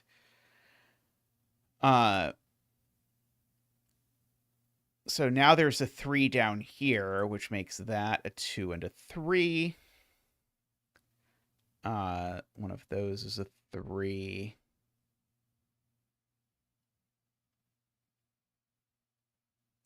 Three is placed in this box because of the 3 looking down. I guess the roping did that as well, because yeah, this is a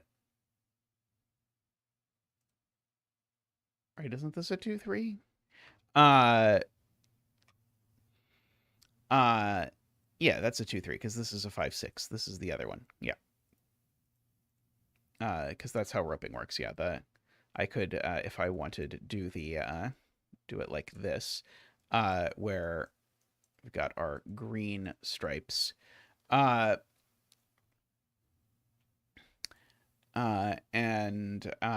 by this 7 cage.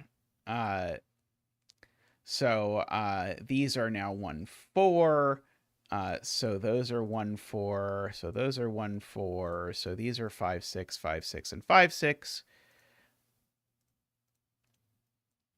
So we can do all of that. Yeah, so there's a 1 in one of these. I don't think I know which one yet. There is a 3 there, though, so that tells me that's the 3 and that's the 2. This can't be a 1. So that's a 1, making that a 4 and a 1. Making that a 4 and a 3. So that's a 2 and a 3, and that's a 2. So I somehow screwed this up. What did I do?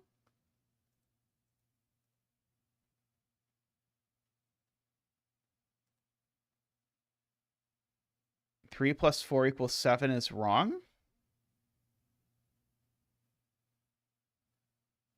What else is it? It's not what 1 plus 6 equals 7.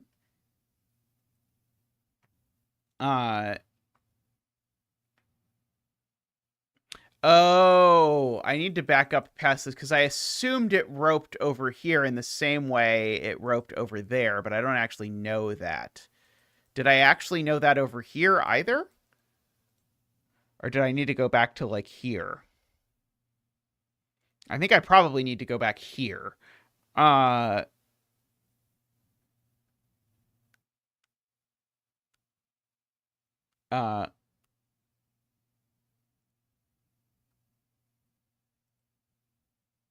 Columns 1, 2, 3 were okay. I thought I carefully proved it for columns 1, 2, 3.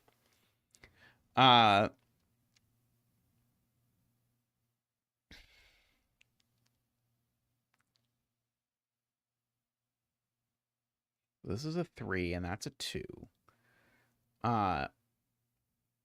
These are a 5, 6.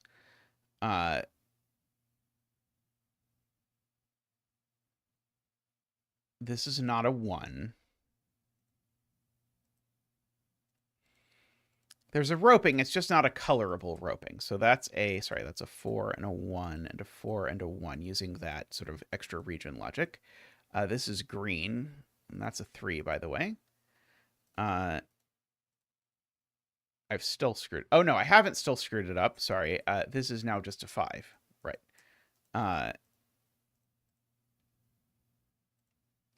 It's a 5, a 6, and a 5.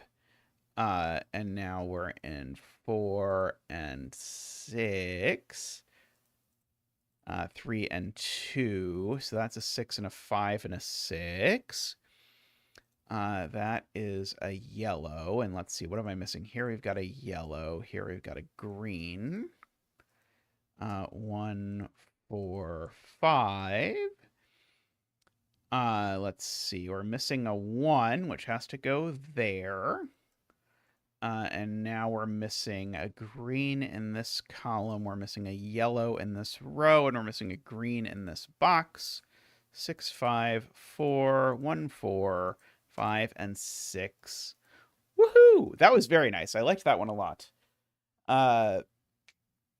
And it actually brings us to a good time to wrap up stream. So thank you, everyone, for hanging out today. It's been a bunch of fun puzzles today. Hope everyone had a nice time. Again, one of Tristan and I will be back on Thursday. It is scheduled to be Tristan this week, but, you know, these things change around sometimes. But with the new schedule, I hope you'll enjoy that. But I'll see everyone next time. Do please like the stream. If you've not yet clicked the little thumbs up button, please click the little thumbs up button.